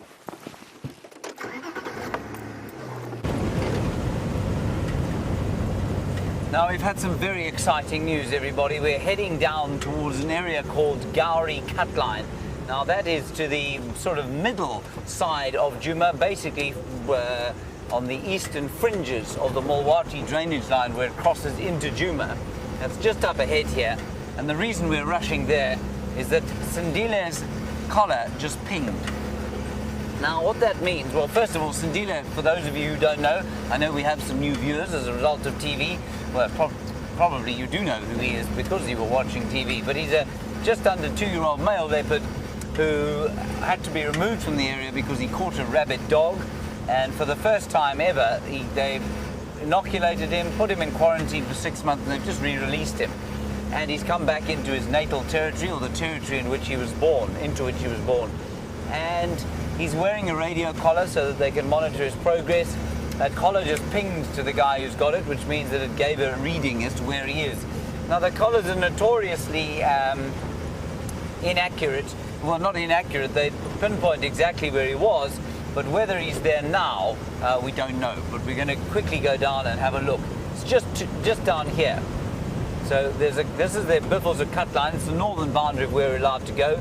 In the dip there is the road. We're going to turn to the south, and he should be somewhere around there, or he might be somewhere around there. And that's the idea. There's another buffalo on the road. We've seen impala and elephant now, and steenbok. It's been a really abundant time. Let's just roll gently down the road. I mean, now this leopard, if he's moving, could be anywhere here. It has been a hot day. He certainly didn't do much moving yesterday, so maybe he's around.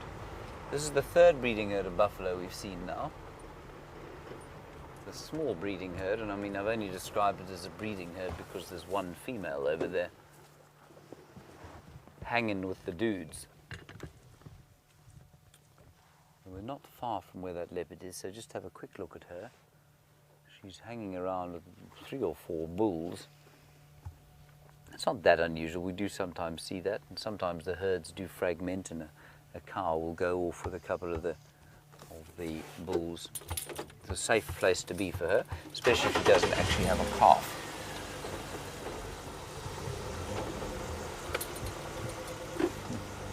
Very large, beefy. Right, let's carry on.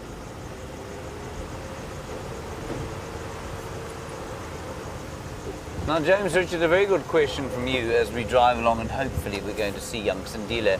You say, has his Rehab had any, I always think it's amusing using the term Rehab, but has his Rehab had any noticeable change on his behavior? Does he behave in the same way that other leopards his age might?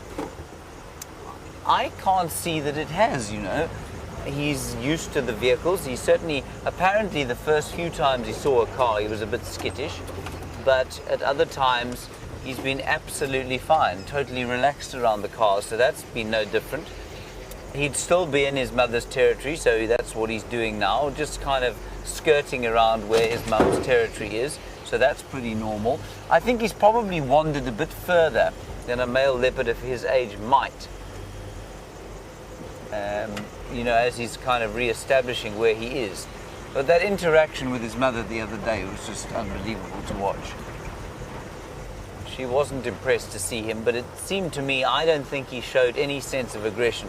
And I don't think that he, I've no doubt that she thought he could kill her new young cub. But I don't believe that he had any such intention. I just think he's a fairly lonely, confused fellow. But I think he's going to get on fine. Right, now it could be anywhere here, everyone, so keep a lookout. It has been a hot day. He could be inside the drainage line there, but he might be just in the sort of fringing shade.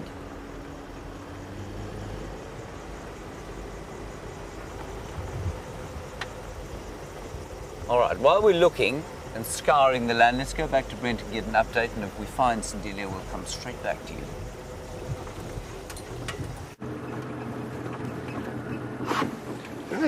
I know I've been harping on it, but it is just such a fantastically beautiful evening.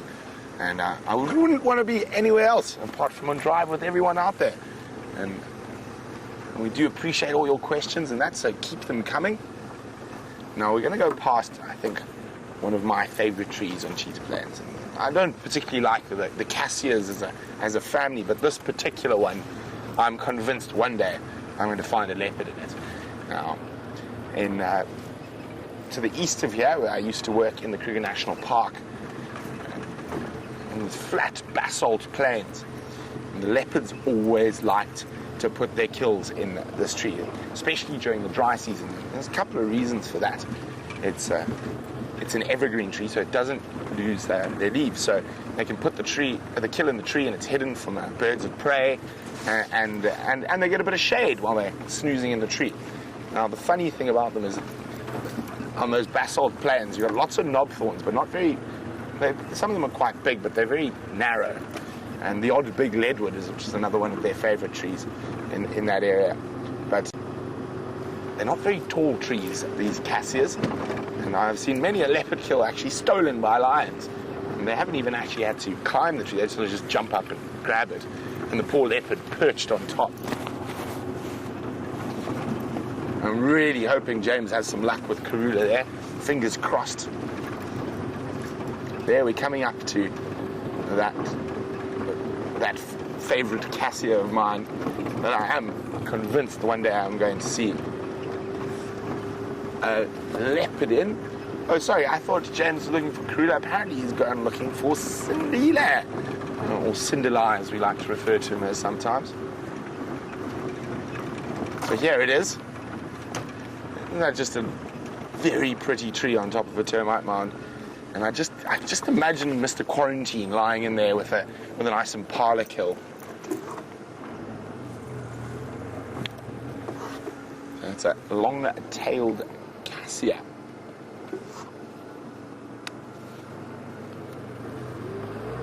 going to take one last look down on the final big open area at Cheetah Plains. I think if we get no luck, we'll start slowly ambling back towards Juma, but there's always a chance now we're getting to that right time of day that the Stigs, where does that come from? The Styx lioness might start moving onto Gowrie Main, and we might get a chance at having a little look at those cubs. Wouldn't that be fantastic? And of course, Jamie's the only one of us. I don't know who was on camera with her. Brian, was it you? Those little lion cubs? Yes. It was, yeah. So Brian and Jamie are the only two people at SafariLIVE who've seen those. And I would desperately love to have a lovely visual of those little ones. And James and I are in agreement. And as cute as leopard cubs are, they just don't quite have the cuteness factor that a little lion cub does. And also because they're social, there's quite a lot more sort of calling and playing, and that sound that a little lion cub makes is probably, just too precious. Oh, ow, ow, ow, ow, and they're all growling and fiddling around. Very, very cool little creatures, baby lions.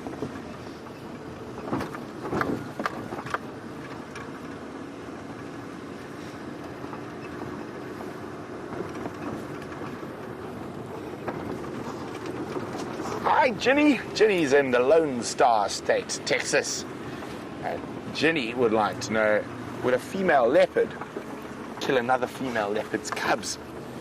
She would definitely, Ginny, and that's why you find female leopards will generally have their dens or cubs in the middle of their home range. As they get a bit older and they're a bit faster, she will move them out to the peripheries, and when she's got a kill. I have heard, I didn't see it though, but Karula had a kill right on the edge of her range with Shadow, and she did bring the cubs to that. So it is possible.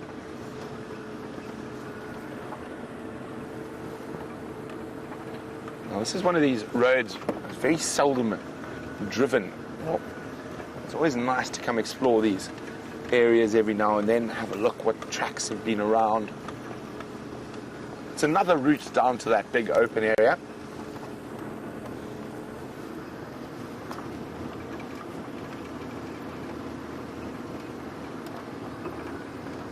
So you're going to be stuck with James and I for the next little while, and Jamie is on leave. And then I'll be going on Thursday, I think, after the Sunrise Safari. Just shooting away for a few days to go to a very good friend's wedding down on the coast. Definitely going to have to. I was going to take my fishing rods, but I think I'm going to spoil myself and buy a new one while I'm at the beach. But while we continue to check around here, let's see how James's hunt for the glorious little Cindil is going.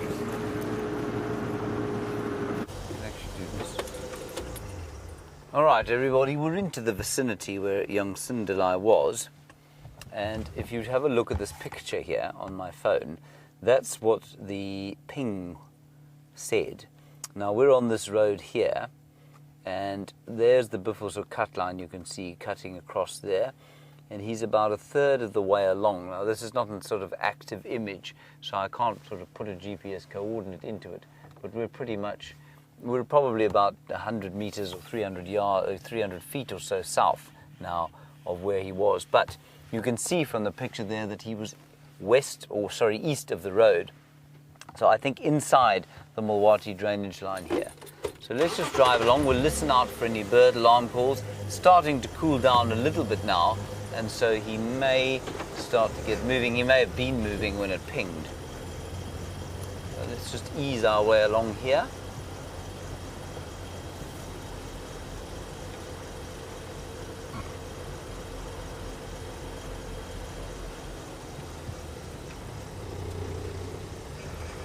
Just going to look into the sand that side, see if he isn't there. Dappled spots. And now you see, when we get into the thick stuff like we're in now,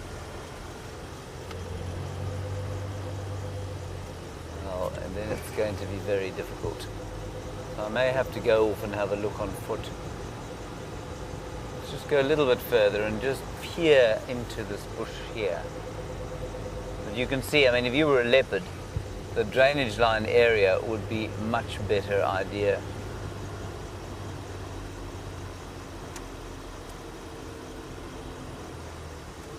A little bit further up. All right, let's head back across to Brent and I'll keep searching.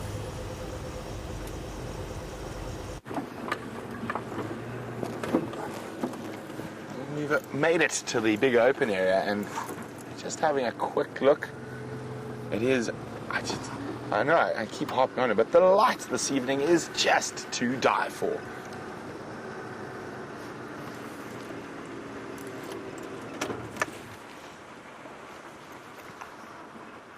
And it's afternoons and moments like these that you sort of really understand, for me, I understand and just absolutely cannot believe that this is what I get to do every day.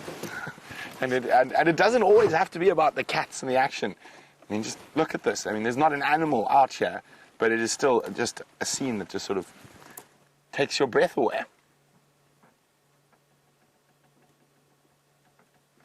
Oh, there's a fire. You can see the smoke there. Probably might be a bit difficult, but yeah. Looks like there's a fire quite far to the south there, probably. No, it'll be outside of Kruger. And some citrus farms there. It's not a really big fire, maybe burning old wood or something. Now, of course, fire is something we not actually going to have to worry about this year because there's no grass to burn. But it is something we have to deal with out here in the bush quite often. And they can run away quite quickly. But fire is not really a negative thing. So most of Africa outside of the rainforest is what you call a fire climax biome. So a lot of species of grass and trees, but more specifically grass, needs fire. So fire will, they've got a flock of little creatures here, or little birds. And a couple of different species, maybe. Oh, sorry, Brian and I are looking at different places today. I'm on the ground right next to us. Some little things hopping around. And some blue waxbills. Now, always look very carefully when I see blue waxbills, because sometimes there might be a different species with them. And I know a lot of how serious birders with those bird lists up and over 200. And we've got to work hard to get you some more species. And I think one I really have been trying to get on camera, it just keeps escaping, is orange-winged Paternal, which is a type of little waxbill or little seed eater. Well, just the blue ones today. So I was chatting about fire then. So and when I say fire is a really important aspect of the African bush. So there's a lot of grass species that after they've burnt, they really grow at a magnificently fast rate afterwards. So it stimulates them, and also what happens with the fire is it removes a lot of the dead and decaying grass, and you can actually you can kill a cow by putting it in a field full of tall grass. Most grass species that are good for the animals are better when they're short. So if they're constantly grazed, and it constantly causes them to grow and grow faster. Now, that's another reason we were talking about buffalo being keystone species. Another important reason for buffalo, they're big lawn mowers. And once they've gone through an area, and an animal like a wildebeest, which is a very particular feeder, has a much better chance of getting the right grasses and the right amount of grass.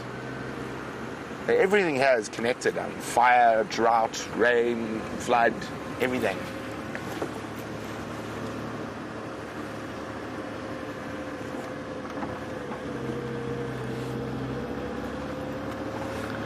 Hi, Tabby Lion. Tabby Lion would like to know, is it true that fire can travel, and Kazzy Lion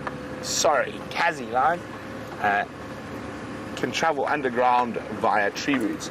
I wouldn't say it travels, but it'll travel to the end of the root. It can burn underground, but it also just depends on the type of soil it's in. So fire needs oxygen. So if it's a very tightly based sort of clay soil, it's very unlikely that will keep burning. It'll just extinguish itself. But in looser based soils and where there's lots of clods and stuff like that, it is possible for that fire to keep burning under the ground, but it doesn't really travel. It's not really going to jump onto another root. It's a very slow burn, so no real flames, but sort of coals.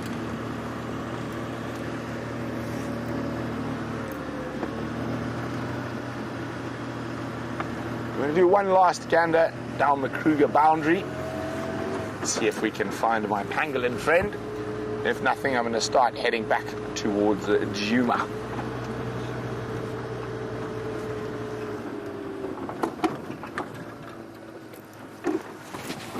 What was that? Oh, that was an interesting track. No, it wasn't. It was Howard the hyena. Still, the thing amazes me, we still haven't seen one hyena on Cheetah Plains. I don't think any of the others have either. Oh, you guys who watch regularly, anyone remember a hyena sighting on Cheetah Plains? If you can, please let me know. I'd love to know about that, and you can email us at questions@wildearth.tv or use the hashtag SafariLIVE on Twitter.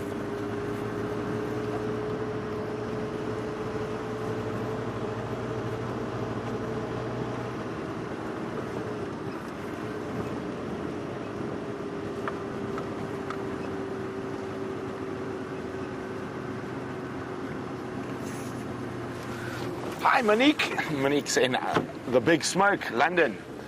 Monique would like to know which animal has the most acute sense of smell here. Now, there's quite a few animals that have really good senses of smell. Sorry, Monique, with you in a second. I just want to see what's been walking here. I think it's the same hyena. Well, elephant obviously comes to mind immediately with that massive trunk, but you'll probably find it's going to be one of the smaller species. Like an aardvark, for example, has got an incredible sense of smell and hearing. Yeah, I think probably elephant or aardvark probably have two of the best senses of smell. Monique, it's a really great question. It's something you don't think about too much. I'll be fascinated when James is back from looking for Cindil, what he thinks which animal has the most impressive sense of smell. Now, hearing, there's some incredible hearing. All your little termite eaters, aardvark and aardwolf, the bat-eared fox, can actually hear the termites moving underground. Now that I find amazing. And let's try to think what... Hyena also have a fantastic sense of smell. All the big cats. But I think I'm going to go with Eddie's. They're able to smell stuff under the ground and dig it up.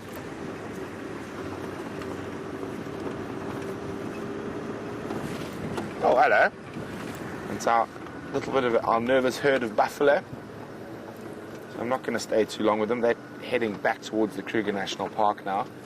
And they've finished their drink. Hello, buffs.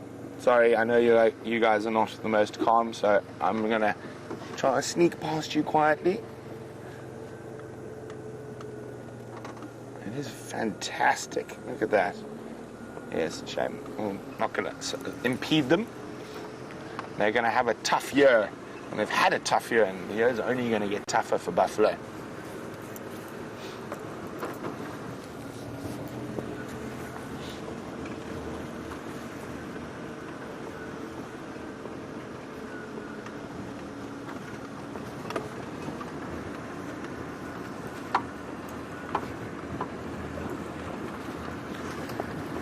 Hi, James Dungan. James is actually brought up very interesting. In the States, there's people who hire out goats to keep those grasses short and keep it sort of in order. Now, it's a very effective thing. Goats can be quite destructive though if they're left too long in an area. They are amazingly adaptable creatures. And I've seen in rural parts of Botswana and Zambia during drought that they will even eat cardboard, and they're able to get some form of sustenance out of that cardboard. Isn't that incredible? Donkeys are another one that can eat cardboard.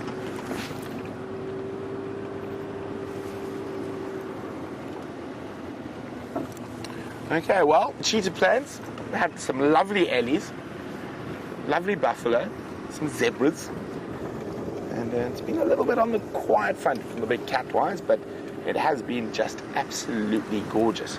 It's incredible light. So I think maybe let's go see if we can up the ante, head back to Djuma, give James a hand working around there, and who knows what we're going to find. That's the best thing about being out live. There could literally be a giant male lion around the next corner.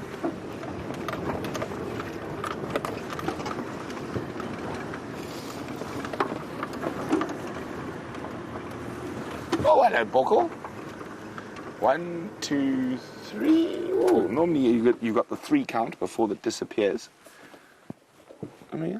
Little female steenbok. A very pretty little antelope. Now, a steen is a rock, or a piece of, rock, and that's where they get their name from. It's one of their defense mechanisms against predators is to keep dead still, as still as stone, and it's quite effective. I've actually seen a wild dog sniff less than 30 centimeters from a steenbok, and because it didn't run, and the dogs didn't go for it. Most of the predators out here are triggered by movement. Very pretty little girl.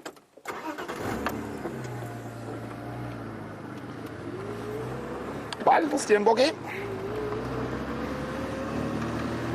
So we're in the far east of Cheetah Plains, so we've got quite a long stretch of Cheetah Plains left. And I'm going to head to an area we didn't do earlier, along the northern boundary, just in case something's moved through during the time we've been down in the south and the east.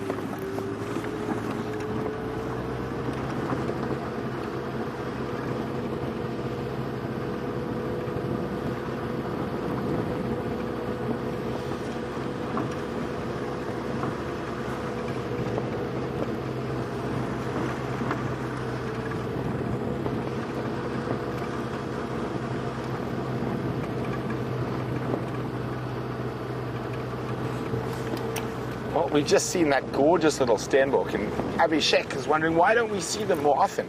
Well, normally because by the time you count to 3, they've run away.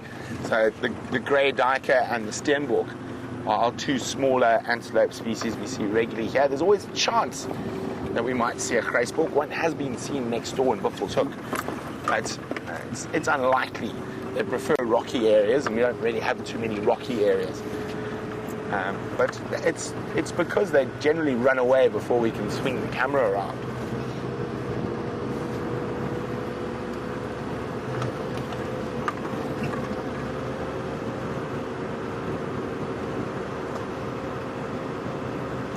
It would be nice for a quarantine male leopard to make a surprise appearance as we move along the northern section of Cheetah Plains.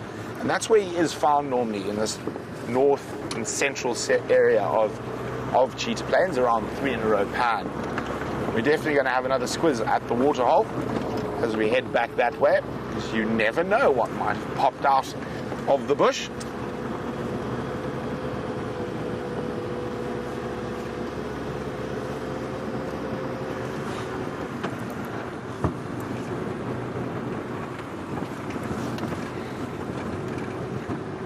Okay.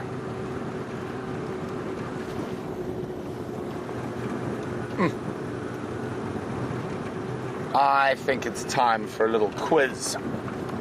What do you think, Brian? I think we should get you guys back at home to do some work. Normally we do trees or birds, but I think let's do mammals. We haven't done mammals in a long time. And we're going to talk about the spiral horned antelope, which is my favorite antelope family. Aha. Yes, that's a good question. So, how many spiral horned antelope are there in Africa? Not in Djuma, but you can have a two-part question. No, let's start off with how many spiral horned antelope species may possibly occur in Djuma, or on Djuma and Cheetah Plains or the Sabi Sands. So if you think you know how many spiral horned antelopes occur in the Sabi Sands or the Greater Kruger, let me know what they are, and you can do that by emailing questions@wildearth.tv, or you can use the hashtag SafariLIVE on Twitter.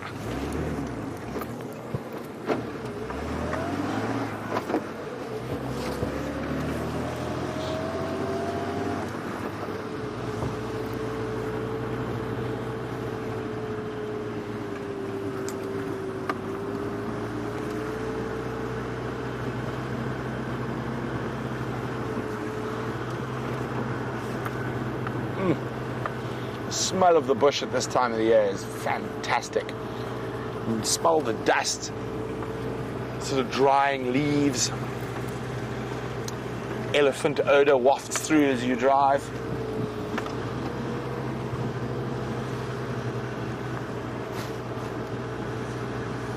We're going to go have one quick last look at 3 in a row pan before heading back to Djuma. And let's go see how James's tracking's been.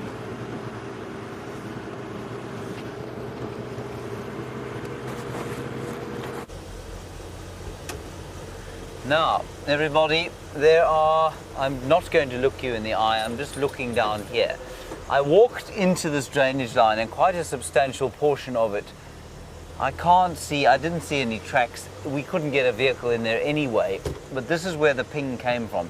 Down inside the Mulwati drainage line, perfect leopard habitat, thick bush, cool sand on a hot day like this. I've no doubt he was in there at some stage today. He might still be in there, maybe moving towards Hyena Road, which is to the east of us. So we're going to go around. Even if I had found him, we wouldn't have been able to get a car in there, I'm afraid. So let's see, we might be lucky. The one thing that is out here in great abundance at the moment are the flies. There are thousands of them reveling in the heat provided by this midwinter unseasonable heat. And most of them are now in my inner ear, which makes for some difficult sort of hearing.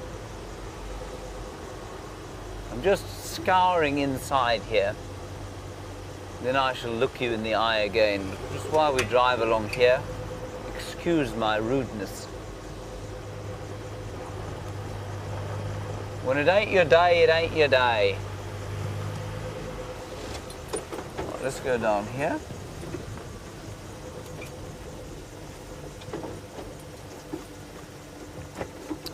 Hello Matthew, a nice question from you, a very astute question. You say, how quickly does the temperature drop here at night?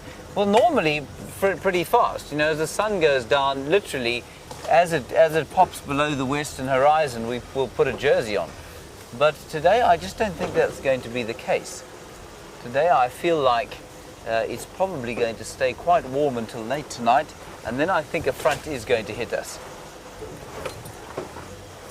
Now you can imagine this kind of road has been carved here so that we can get through the drainage only on this road, but you can imagine it's like this all the way along, and so very, very difficult to get through. Let's just peek our way through. We might find him lying in the shade somewhere.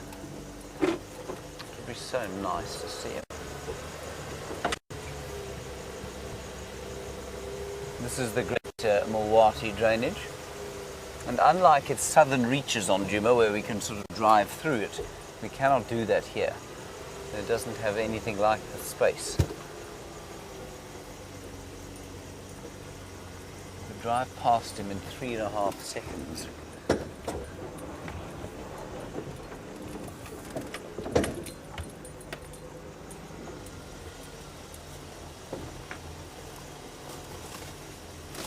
Davey, you see any leopards anywhere? Not just yet.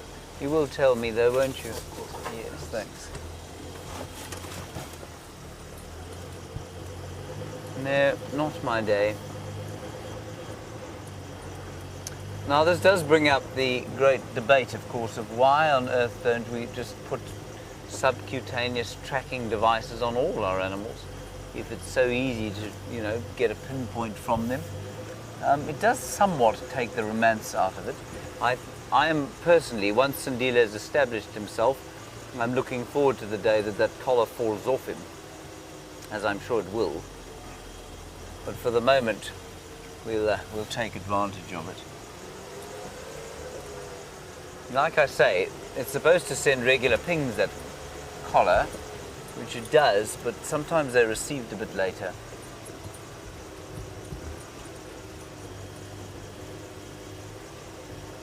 Now, Nisa, you're in North Carolina, and it's a very good question. I think you were watching yesterday or 2 days ago when we had that unbelievable interaction between Shadow and Cindil and the young cub.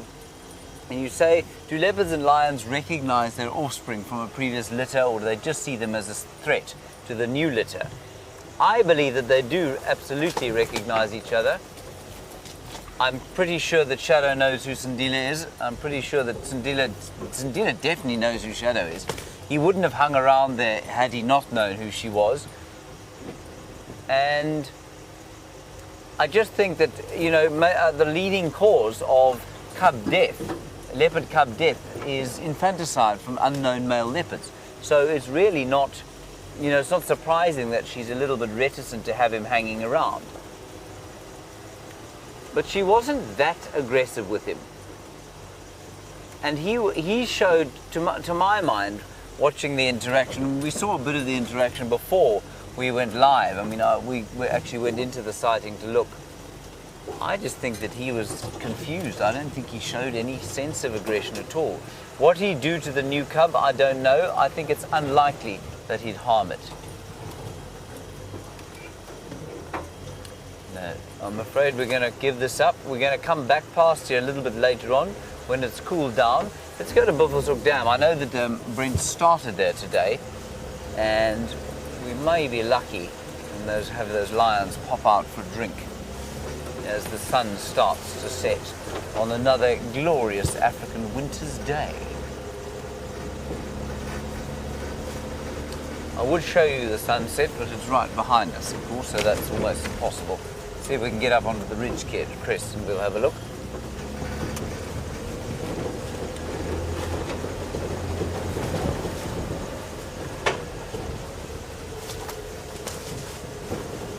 Here we go.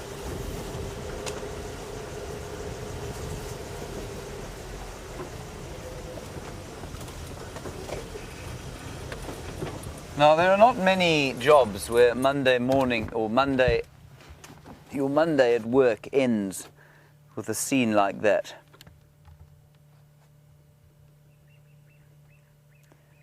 That's how my Monday office view looks, everyone. Jealous much? Not bad, Dave. Not too shabby. Not too shabby. Could be worse. Could be better if there was a leopard silhouetted in the tree against the sky there. But it's still wonderful to have the wonderful sunset every single day.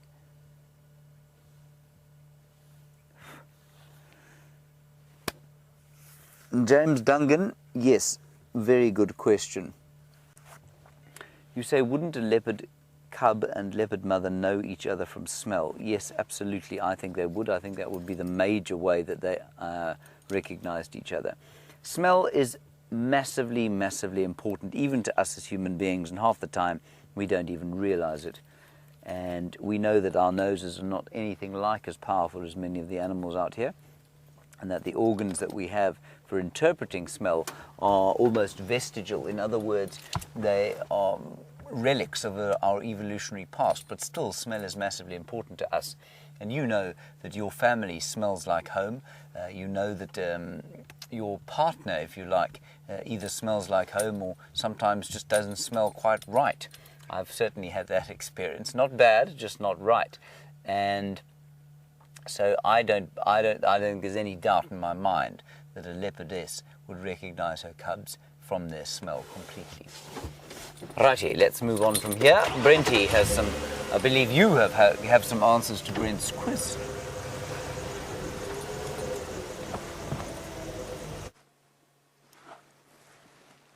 Look at that exquisite African sunset. That burning orb is disappearing below the western horizon. And it seems like we have some answers for the spiral-horned antelope quiz. And we're about to go into a little dip here, so we might lose signal, so I'm going to wait here. Well done. Ooh. Lynn, Chris, and Kyle all say 5. I think it's 4, if I remember correctly. We've got kudu, bushbuck, and what am I missing? Nyala, and eland are the 4 spiral-horned antelopes in this part of the world. Now, as we move up Africa, there's a few more. Sitatunga being the next one closest, and that's up in, starts in northern Botswana around the Zambezi River. We go further north, we get, where are we on now? 5. And Sitatunga is 5, and then you go into the rainforest, the bongo, it's number 6. And then also Lord Derby's eland, another species of eland, 7. Lesser kudu, Tanzania, Kenya, and there's one more. Mountain Nyala in Ethiopia. So we're going to go back to James while we scoot through this little bad signal area, and we'll be back with you when next time you see us, we'll be on Djuma.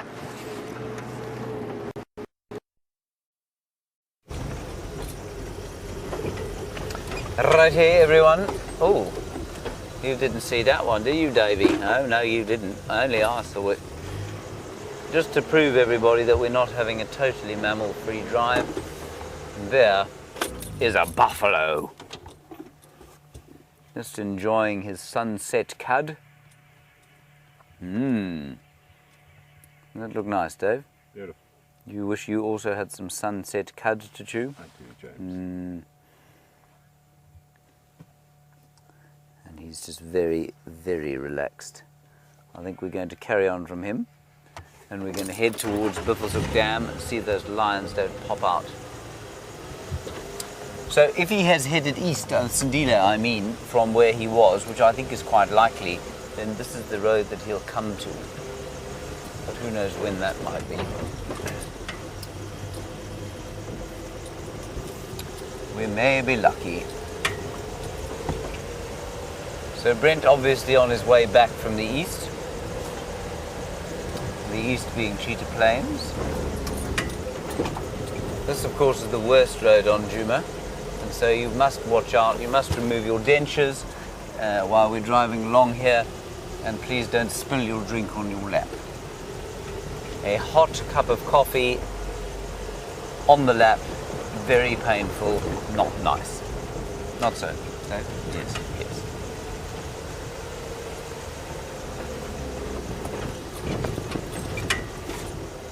Now this is the kind of area that fills with water in the summertime, so should the predicted deluge materialize later on in the year, this is where the natural water would form. And this is why there's this great debate about whether or not there should be dams at all. In good years of rain, on these sort of very clayey areas like that, water will gather and animals will come and drink, they'll come and lie in them and they'll make good use of them. And then when they dry up, the animals go off and they find some other ones. And that gives the area, the grazing around an area like this, time to recover. And then when it rains again, they come back. Whereas if you've got permanent water, like these dams, well, then of course there's never any real grazing relief on the rangeland outside.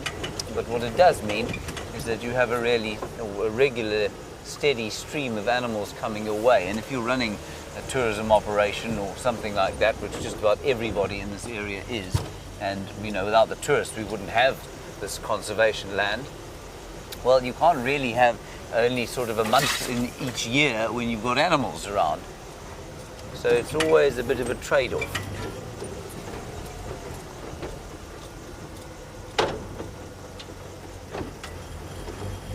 Not that there are many animals around this particular road right now. And just to reiterate to you, you can come to either Arathusa or Juma, which is where we are now, or you can go to Cheetah Plains, which we also drive on, and you can go to any of those places and you can visit as a tourist. And they traverse larger areas than we as WildEarth are able to traverse, so you're almost certain to see lions and leopards in a sort of 3 or 4 night stay. Definitely elephants and buffalo and that sort of thing.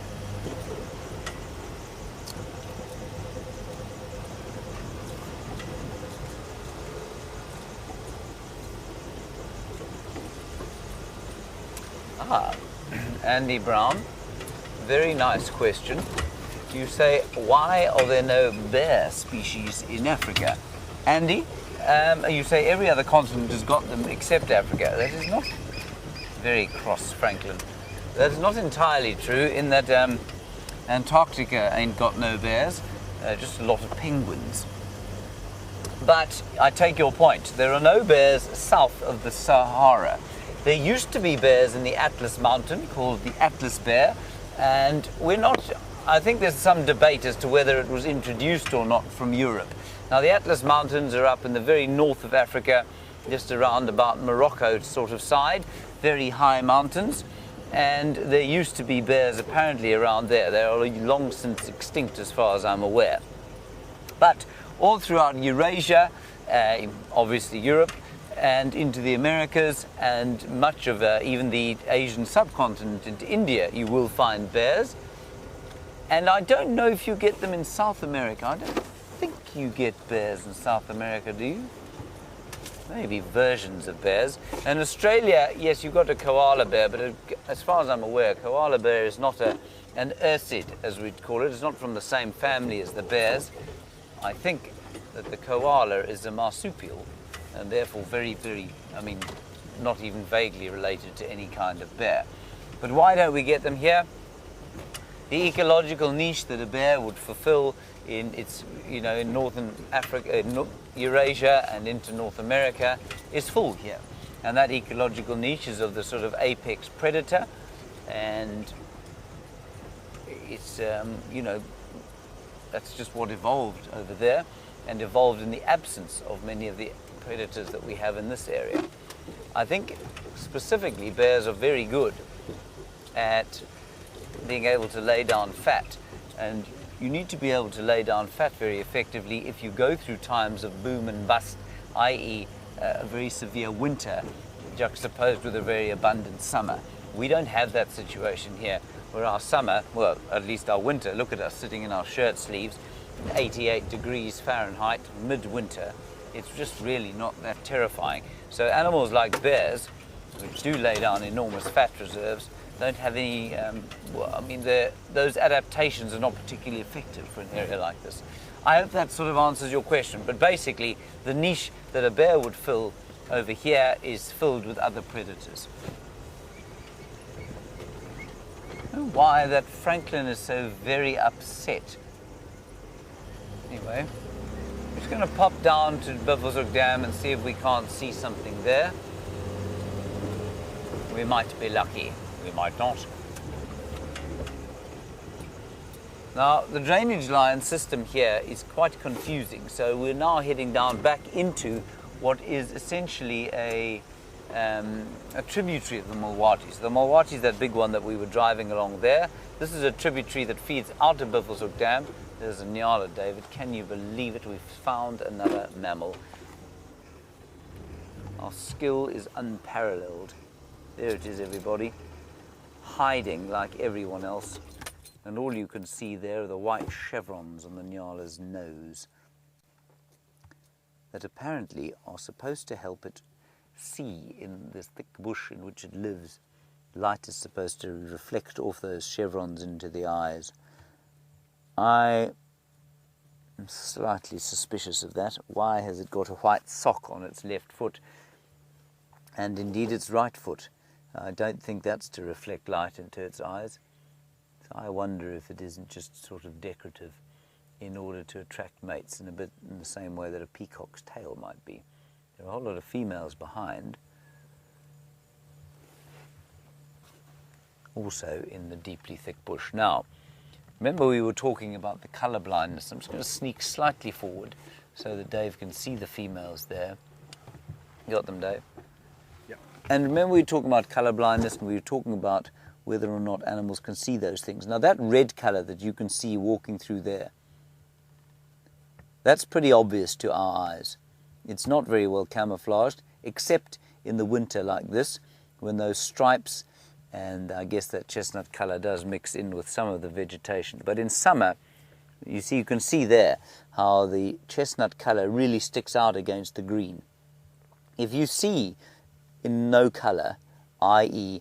in sort of greens and reds, that's going to be almost impossible to see unless it moves. And then when it moves, those stripes that the Nyala's got will break the outline and make it slightly more difficult for a nocturnal predator to see where they're going.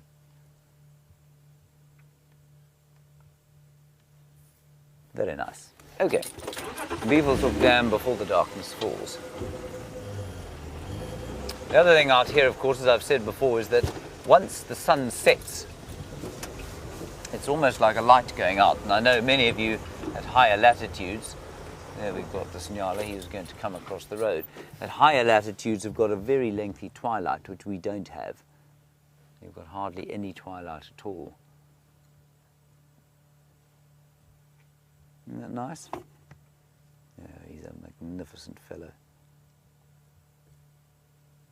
He really is a spectacular bull. So, I mean, if you haven't seen a Nyala before, that's the male, and the female completely different. Total sexual dimorphism, we call it. And it's the only antelope species where the dimorphism is so apparent.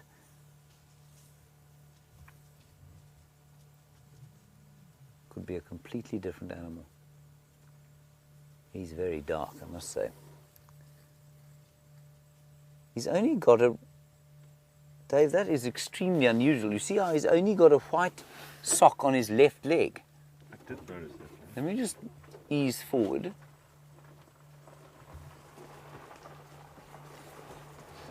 You know what we're going to have to call him, don't you, Dave? What's that, James? Socks.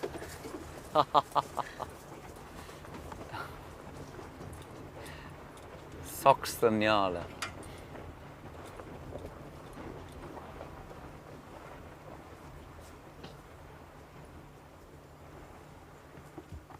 Yes, very nice little stocking he's got there.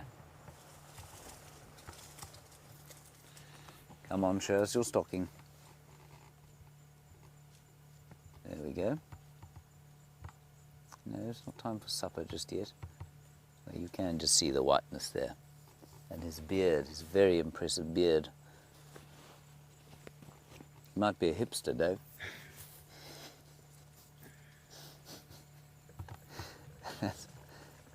Yeah, he's very upset when I said that. He's turned his back on us. Let's head across to Treehouse Dam. I just want to get there before it gets dark and see if we can't see a predator over there. I'm going to drive a little bit faster. Not breakneck speed. Whoops. Still there, Dave? Good. Dave's still there, everyone.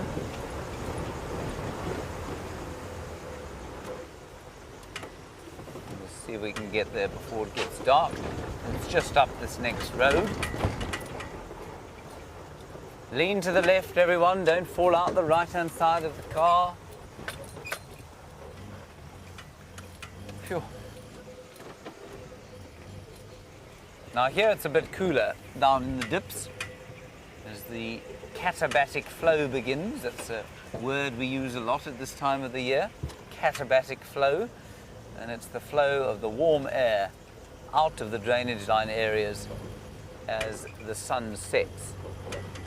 So the cold air starts to settle down here, the warm air rises up to the ridge crests, and if you're sitting on a ridge crest now having your evening snifter, you'll feel a very gentle warm breeze coming up. It's really very pleasant indeed.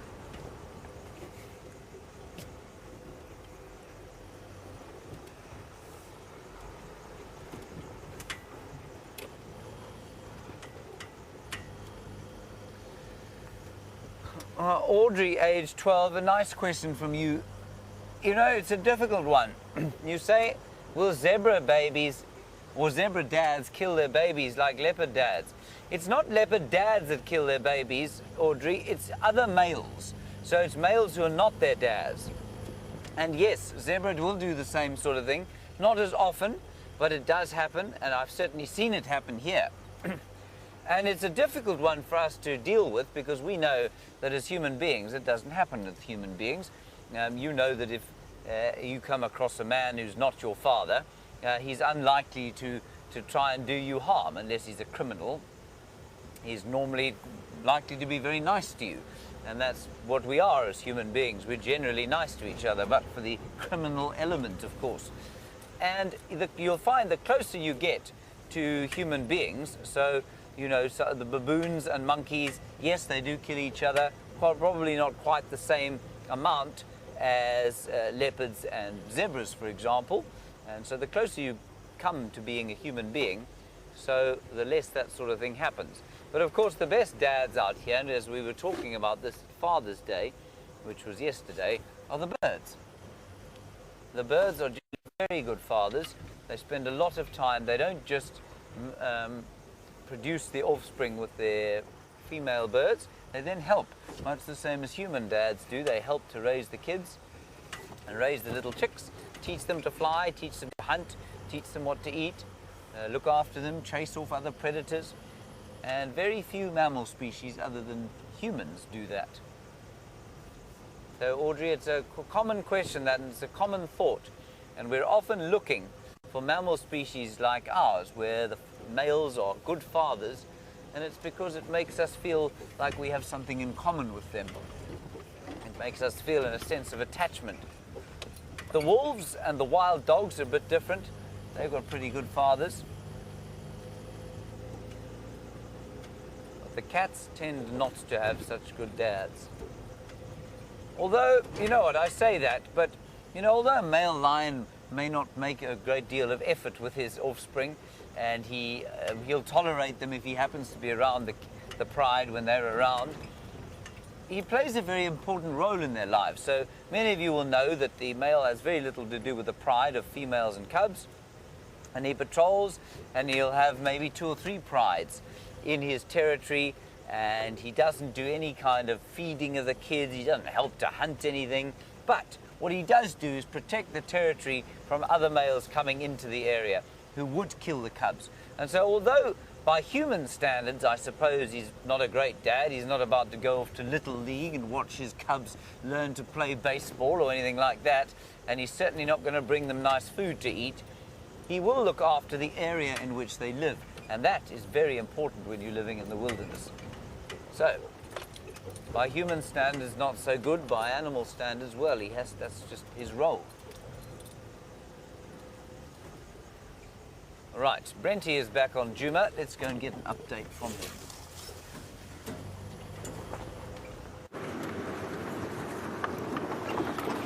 Well, Brian and I have decided to throw the dice in that area where Karula was seen this morning, and we're hoping to find her out on the hunt. Now, if we see the cubs, we're not going to stay. It's a bit too late in the day, but we're hoping that she might be off hunting away from them. So we're just going to have a quick loop through this area, see what's about. Now, I think the quiz worked so well, we should do another one. What do you think, Brian?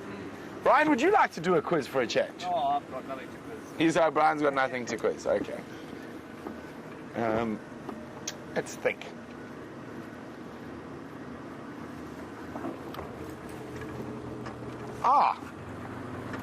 This is a good one, and I'm sure a lot of our leopard lovers will be fast on it. What is the oldest ever recorded male leopard in the wild? And if you really know his name even, I'll be even more impressed.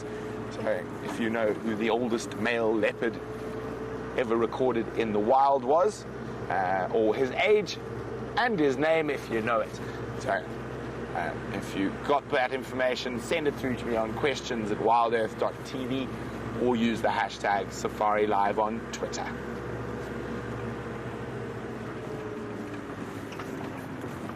But there's been no sign of any tracks coming out of this block where Karula was. Actually, I just asked James where the report of Cindil was, and we can just also do a squiz through that area. It might have got moving now that it's cooler. James.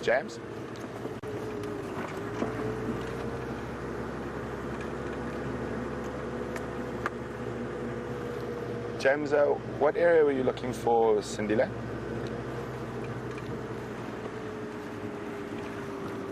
What area was that report of Cindil?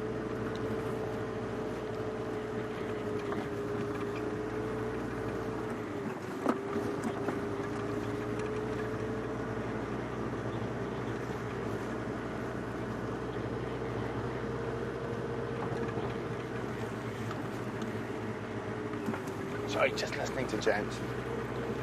Okay, copy. I was just wondering. I'll take a quick check around Zoe's, that area, see if Karula pops up somewhere this side.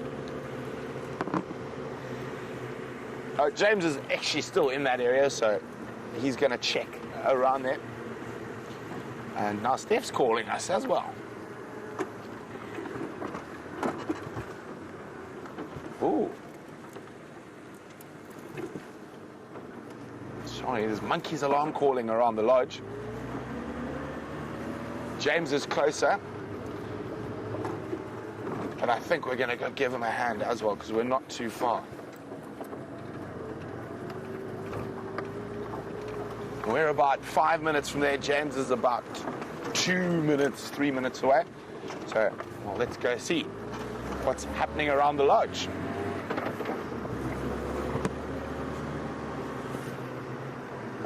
Could also be one of those Nkahuma lionesses. They've been split for a while now, and we are seeing tracks of a single female around the lodge quite often.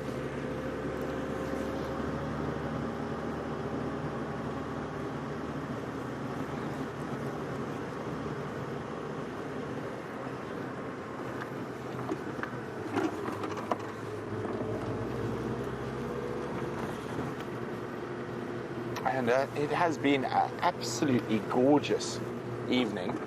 I haven't seen too many of the big hairies and scaries. We've had lovely ellies, but it has just been spectacular out here. And Brian and I were discussing, we think it's because it's warm again. We don't need all our jackets and things, and not bad, middle of winter, 88 degrees Fahrenheit, 31 Celsius. I'll take that.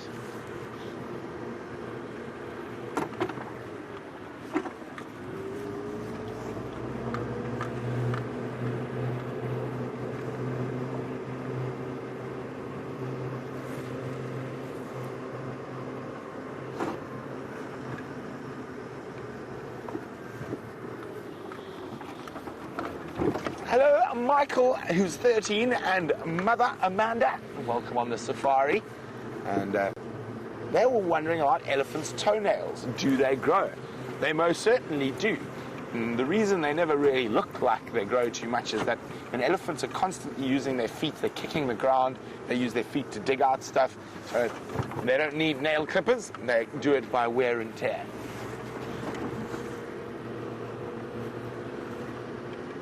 Nice to have a mom and son on the safari with us today.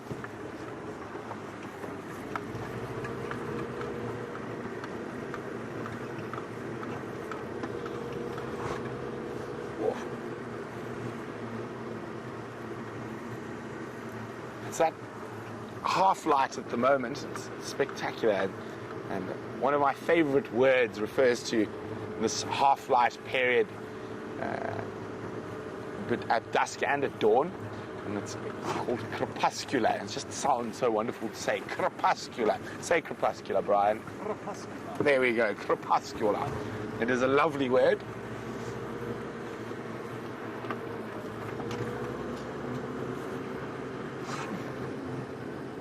But it's one of those funny times when you're out in safari where it's quite difficult to spot things. You can't see with a spotlight actually makes it harder to spot things because your eyes immediately are drawn to that light and they're very focused. So you've got to just strain your eyes a little bit, try to see some of that movement or something that just looks slightly out of place.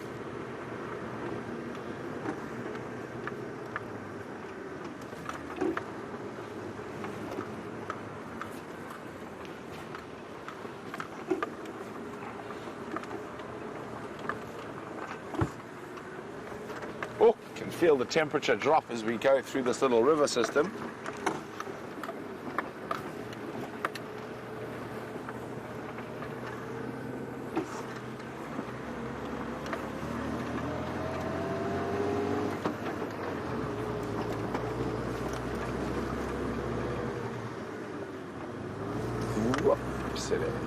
Over the bumps. Now, these of course are not speed bumps, they are called mitre drains, and they're to make sure that the roads don't become big erosion areas, so when it rains it just takes the water off to the side.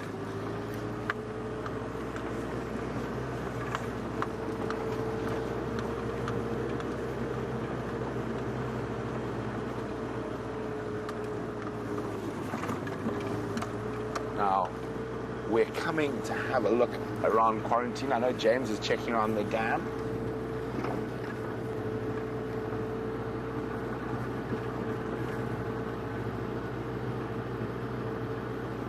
So well done, Valerie, and many, many others. So the oldest recorded leopard was 17 years, but that was a female. So I asked what was the oldest recorded male leopard in the wild, and he actually used to live not too far from where we are, and down on the Sand River, and he happened to be, while I was working in that part of the world, my favorite leopard. He's also the leopard I've come closest to on foot. Now, we're tracking him while he was mating with a female, and I went into the Sand River, and there's big mounds of sand that have been put there over the various floods and that of the year, and on top of there's Phragmites, which is a reed.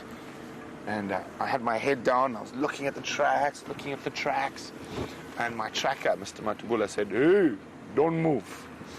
And I literally looked up, and on eye level with me, probably this far away, I looked straight into a monster male leopard's eyes.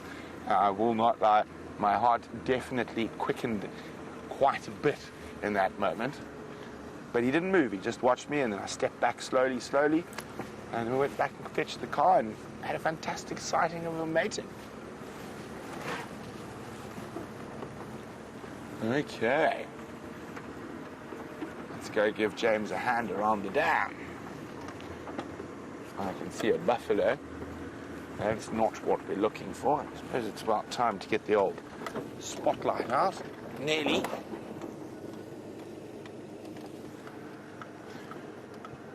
While I try and figure out where my spotlight is, let's go see what James is up to.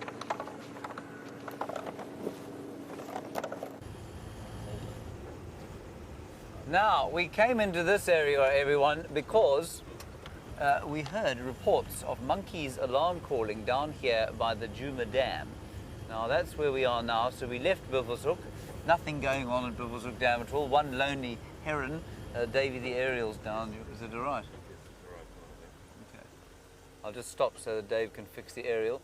And the monkeys, we think, are at Vuyatela Camp. That's not far from here. In fact, you can just see their lights twinkling off into the bushes there. Dave will show you once he's fixed the aerial.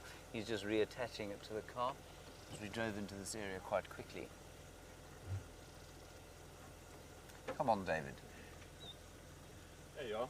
Right, good, well done. So maybe Cindil came west instead of east. Maybe that's what the monkeys were shouting at.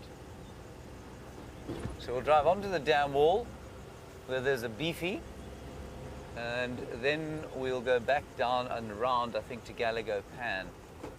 There are impala drinking merrily at the dam, at the pan, so I'm not sure that anything's particularly large and scary has come along to see them.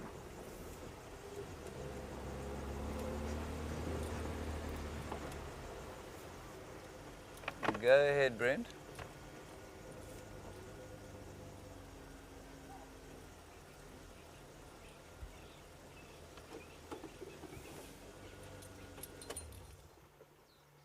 Gerda, you say you love this time of the evening. I love this time of the evening too. Listen, the baboon's alarm calling.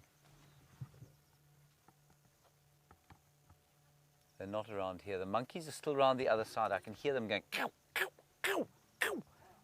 And baboons go, bah! whoa, whoa, and that's what's going on there. Let's go back. They're over there to the right-hand side of your screen. So let's leave the beefy, which looks extremely comfortable, not in the least but terrified, and go and see what's causing the consternation amongst the baboons. While we do that, let's head across to Brent and get an update from him.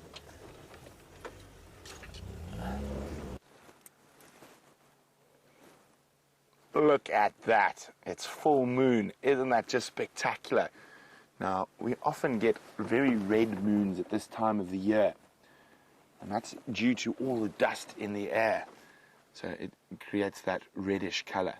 So as the moon heads higher, you'll notice it's going to get brighter and clearer.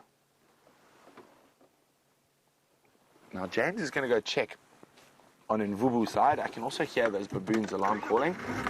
So I'm going to check from the opposite side. So hopefully we'll find you guys a cat before the end of the sunset safari.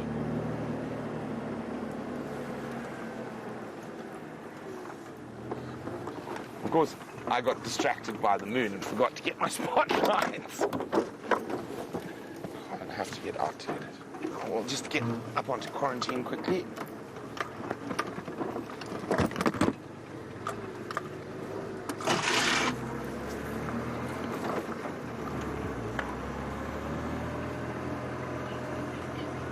Oh my goodness, isn't that the colors tonight? The moon, the sunset, it's just been an absolutely gorgeous day. I'm going to ask Brian to show you that gorgeous sunset while I try to get the spotlight out from where it's caught.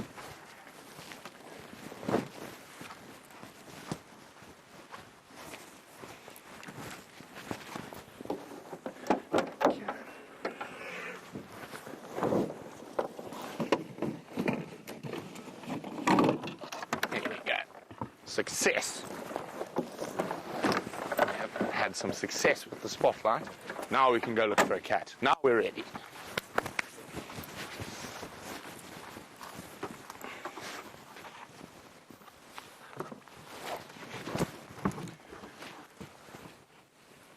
Oh, magic.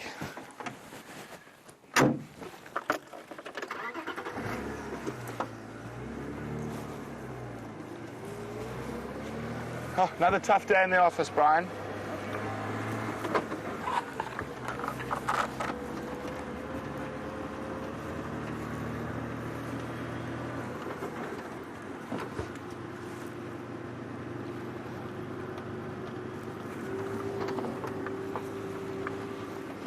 Chris Rogue, you are spot on. I was definitely talking about the Camp Pan male. And you are correct, he was a legend. He is legendary. So as far as I know from the research I've done, he died when he was just shy of his 15th birthday, making him the oldest recorded male leopard in the wild. Now, he was absolute beastie, and he dominated for a very long time around the Sand River. He was born at Singita to the Tavangumi female in the Tavangumi koppies. Oh no, sorry, yes, he was born to the Tavangumi female. And when he first became independent from his mother, he spent a lot of time at Camp Pan, which is a little water hole on Singita.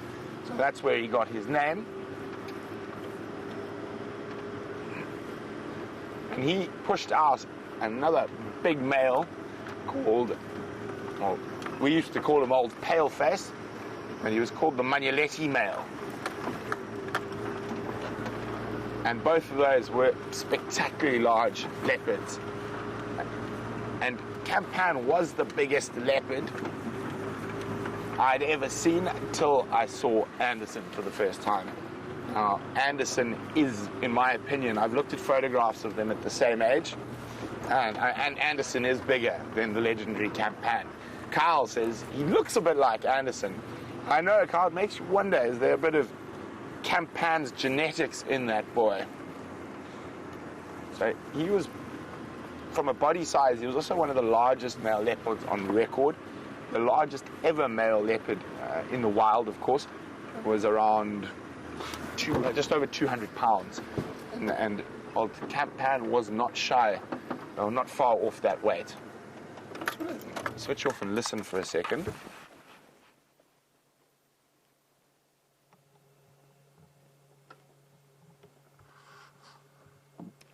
It's all gone quiet. I'm going to ask James where he is, and if James is going to check through here, I'm going to check further to the west. James.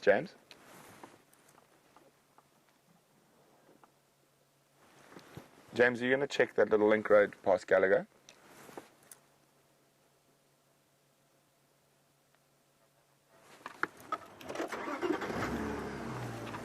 Copy. I'm going to check Gallagher shortcut then through towards Officer.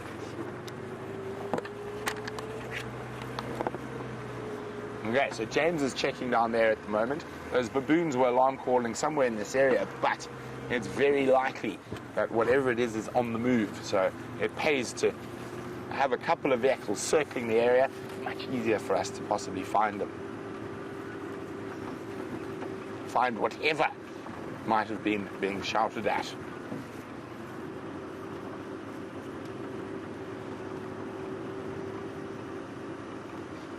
Now, we've just had a beautiful look at that moon.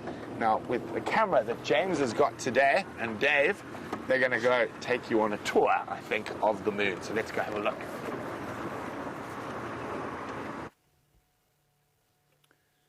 Not sure about a tour of the moon, everybody, but we're certainly going to try and have a good look at it. And there you can see the rabbit. People, I think, are mad when they say that they can see a man in the moon. Can you see the man, David? I don't, James. I don't see the man either, David. I think it's utterly ridiculous. But that just might be a lack of imagination on my part. Anyway, you can certainly see the rabbit there in glorious high definition. And we've stopped here by the Gallagher pan. The baboons are not calling anymore, nor are the monkeys.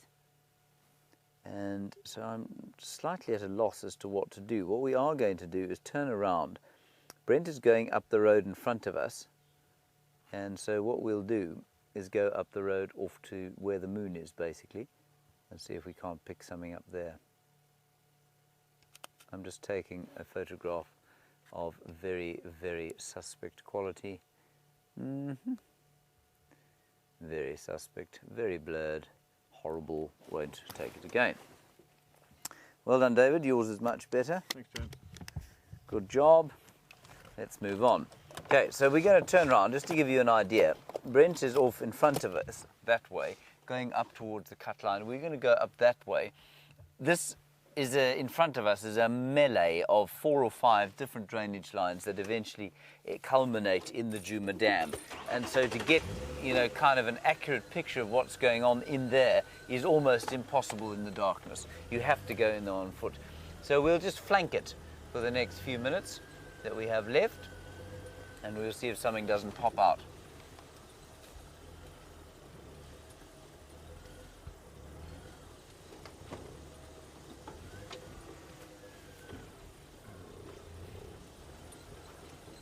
Paul, you say the last time there was a strawberry moonrise like that was during the summer solstice 70 years ago.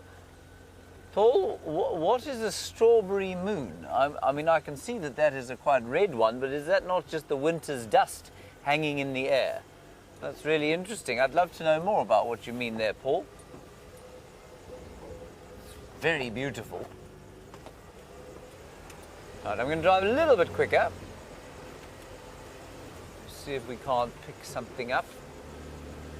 My luck has not been with us today. It's just the way it goes, Dave. Yes. Monday afternoon. Tough day at the office. Now, Paul, I don't know, I've never heard the term strawberry moon before. But that is probably a fault of my education rather than the lack of its existence. I'd love to know more about that. This is one of the drainage lines that then feeds into the Drought Dam. And this is the kind of main one that they all join. And the baboons, of course, that were alarm calling, and the monkeys will be roosting probably in the tall trees that flank the drainage lines or dry riverbeds. They like to roost up out of harm's way.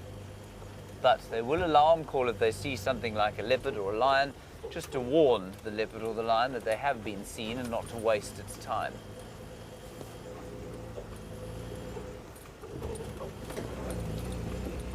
We've also got Mars sitting above us, also looking quite strawberry coloured.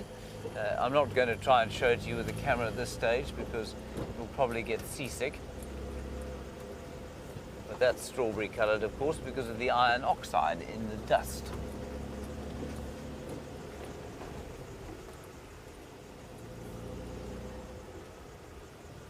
Ah, Mr. Bobob, thank you for this. You say the strawberry moon refers to the fact that it's the full moon during the strawberry season. Okay, thank you very much. It's obviously not strawberry season here, but I guess in the northern hemisphere it must be. That's wonderful. A strawberry moon. I really like that. Thank you very much. That makes a lot more sense. Now, the one thing I wanted to do today and then kind of got sidetracked was go to the hyena den. And it's a bit dark now to go there, so I'm not going to go there, but we'll pop across there, I think, in the morning and see what's going on there. Very exciting that they are back in, well, the second most salubrious neighborhood I think they've found. We're just going to drive up here a little bit and then stop and have another listen. So Brent is quite a long way off towards that sort of pinkening sky there. To the left. And there you can see it. And in between is a block full of drainage lines and chasms where the baboons and monkeys are, but where there are no ways to sort of drive.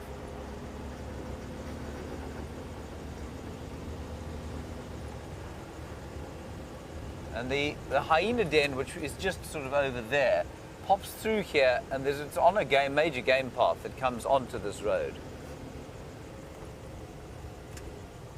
Sharon, you say every full moon has a name to its season. That's excellent. I'd love to know a few more of them. I'm just going to stop here. I've just gone past the entrance to the hyena den, so let's just have a listen and see.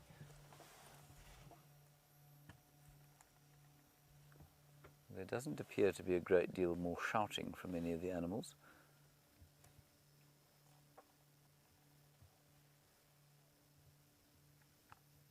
In fact, all is entirely quiet. All I can hear way in the distance is one of the rain locusts that nearly set upon David as we started our drive today. Let's just have a listen for 20 seconds, see what you can hear.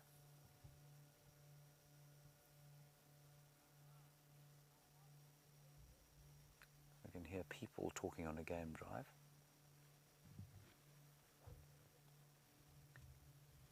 Otherwise, everything is very much winter quiet.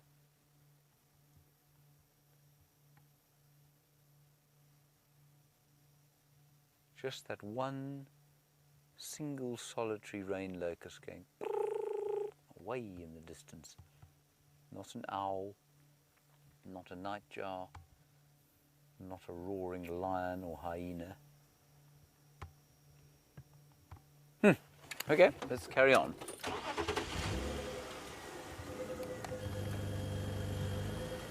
All right, let's go across to Brent and see if he's had any luck on the other side there.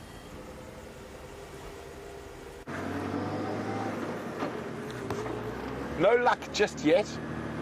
We did go through some elephants in the dark, but we don't shine lights on Ellies too much. They don't like it.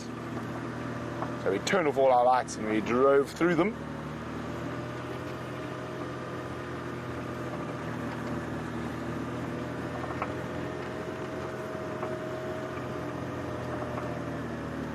Oh, nice and warm as we come up to the top of the crest.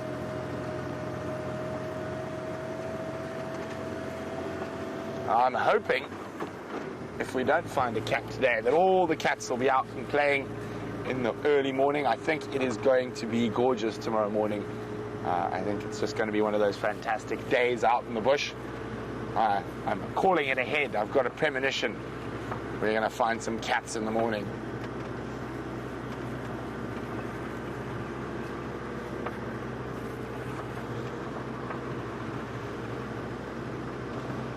the longer I stay out in the bush, the more I realize that I'm probably never going to leave it on a permanent basis. There's just something so spectacular about living in these parts of the world, when our worst traffic jam is a herd of buffalo or elephant. The noisy neighbors of the baboons barking at a leopard.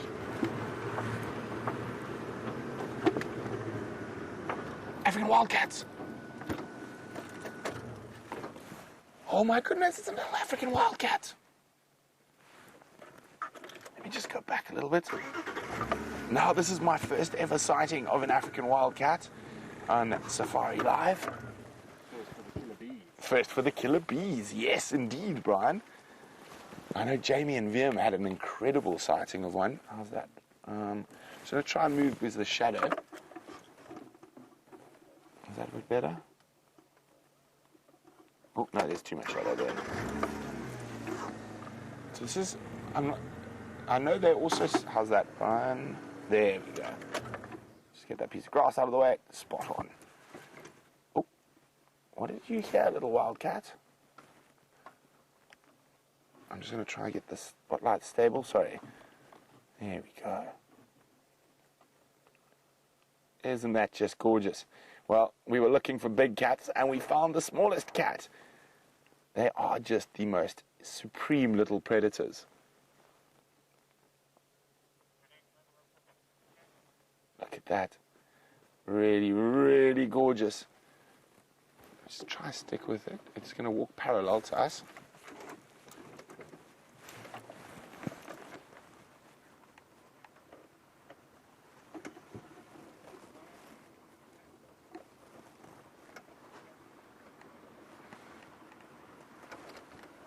Yes.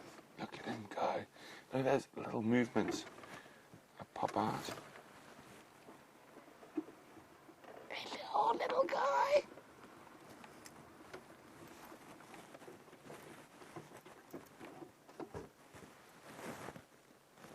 They are just absolutely exquisite. Mostly nocturnal. They'll normally lie up in a thicket during the day.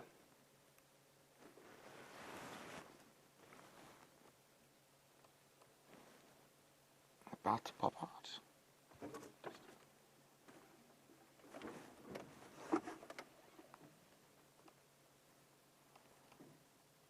And off he goes hunting. I'm not going to try to follow him, shame it'll scare him, but if we keep seeing them in this area, we can probably get them relaxed. I'll try to see if we can get another last visual before he disappears. And like a true cat, melts into the night. Wow, wasn't that awesome? I'm so chuffed! Yay!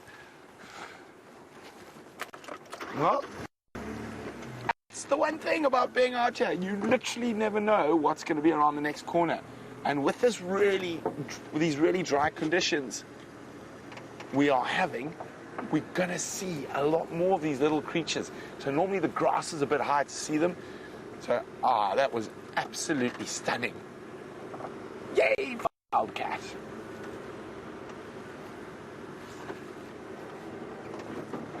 We're going to keep looping this area where we heard those alarm calls.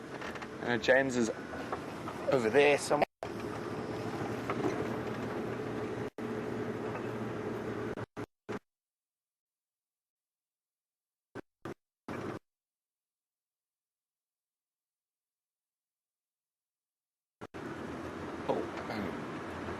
Got some signal break. I'm back.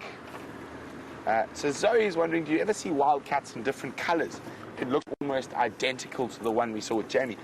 I think it could even be the same one. It's in the right area. But yes, they normally all look like that. They don't have a lot of variation in colors like domestic cats. So they do all look quite similar. But this is the fantastic thing about this little last half an hour of the safari in winter. You're going to get those opportunities to see some of these incredible nocturnal creatures. Now I'll bring in the art fark. Hey, Brian.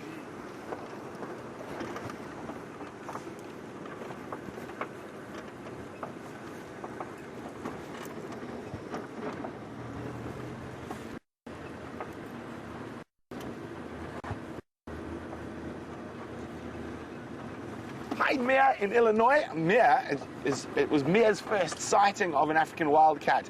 Well, I'm very happy to have shared it with you, Mere. And to anyone else who might have had the first sighting, hey, that's another one for the carnivore list.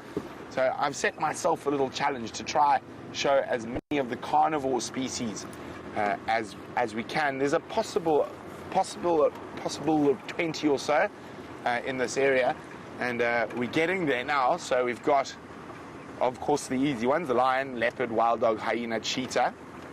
There's the five, the big ones, and we've got dwarf mongoose. I've got dwarf mongoose, honey badger, serval. What am I missing? Oh, slender mongoose.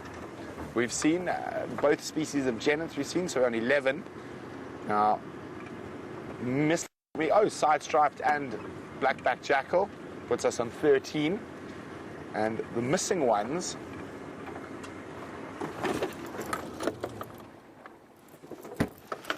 Is a bushbuck alarming very close here, and this is the area where James was looking for that leopard. Sounds like on the other side of this river system though. Let's just listen again.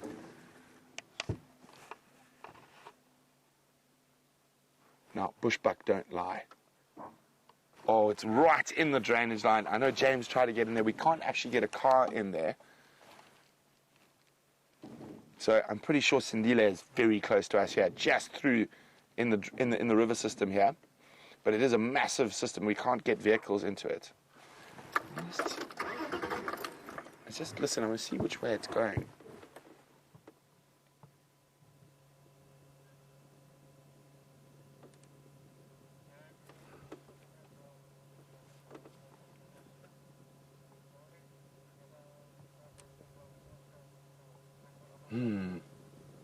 Well, good sign for tomorrow. We know where to start looking. But I think he's still in this little river system here. Exciting to have him around it in property.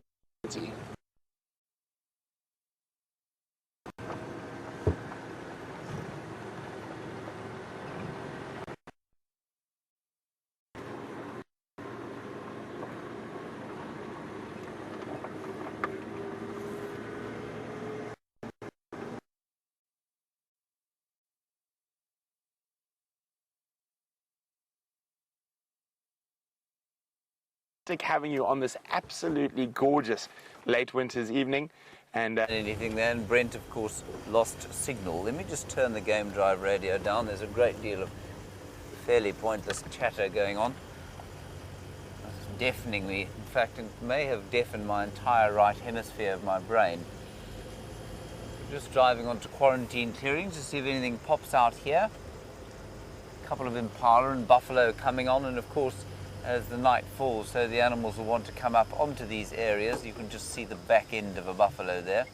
I don't mind shining on the back end of a buffalo, simply because you can't blind them from there. And there we are. So they'll come out onto the clearing, of course, to try and stay safe, to see what's going to come and eat them. That's going to be it from us today, everyone. We are most honoured for having you with us. Thank you very much for coming along on my luckless safari. Good to have you with us. Thank you, David, for your efforts. Well done, good job. And a big thank you to the Final Control, and of course to Brent Leo Smith, the inimitable Brent Leo Smith, of course, and his cameraman, who was, I think, the very tall Brian Joubert. Indeed. Mostly, thanks so much for your very kind patience during our rehearsals last week. We're back to normal. We'll see you tomorrow at 6:30.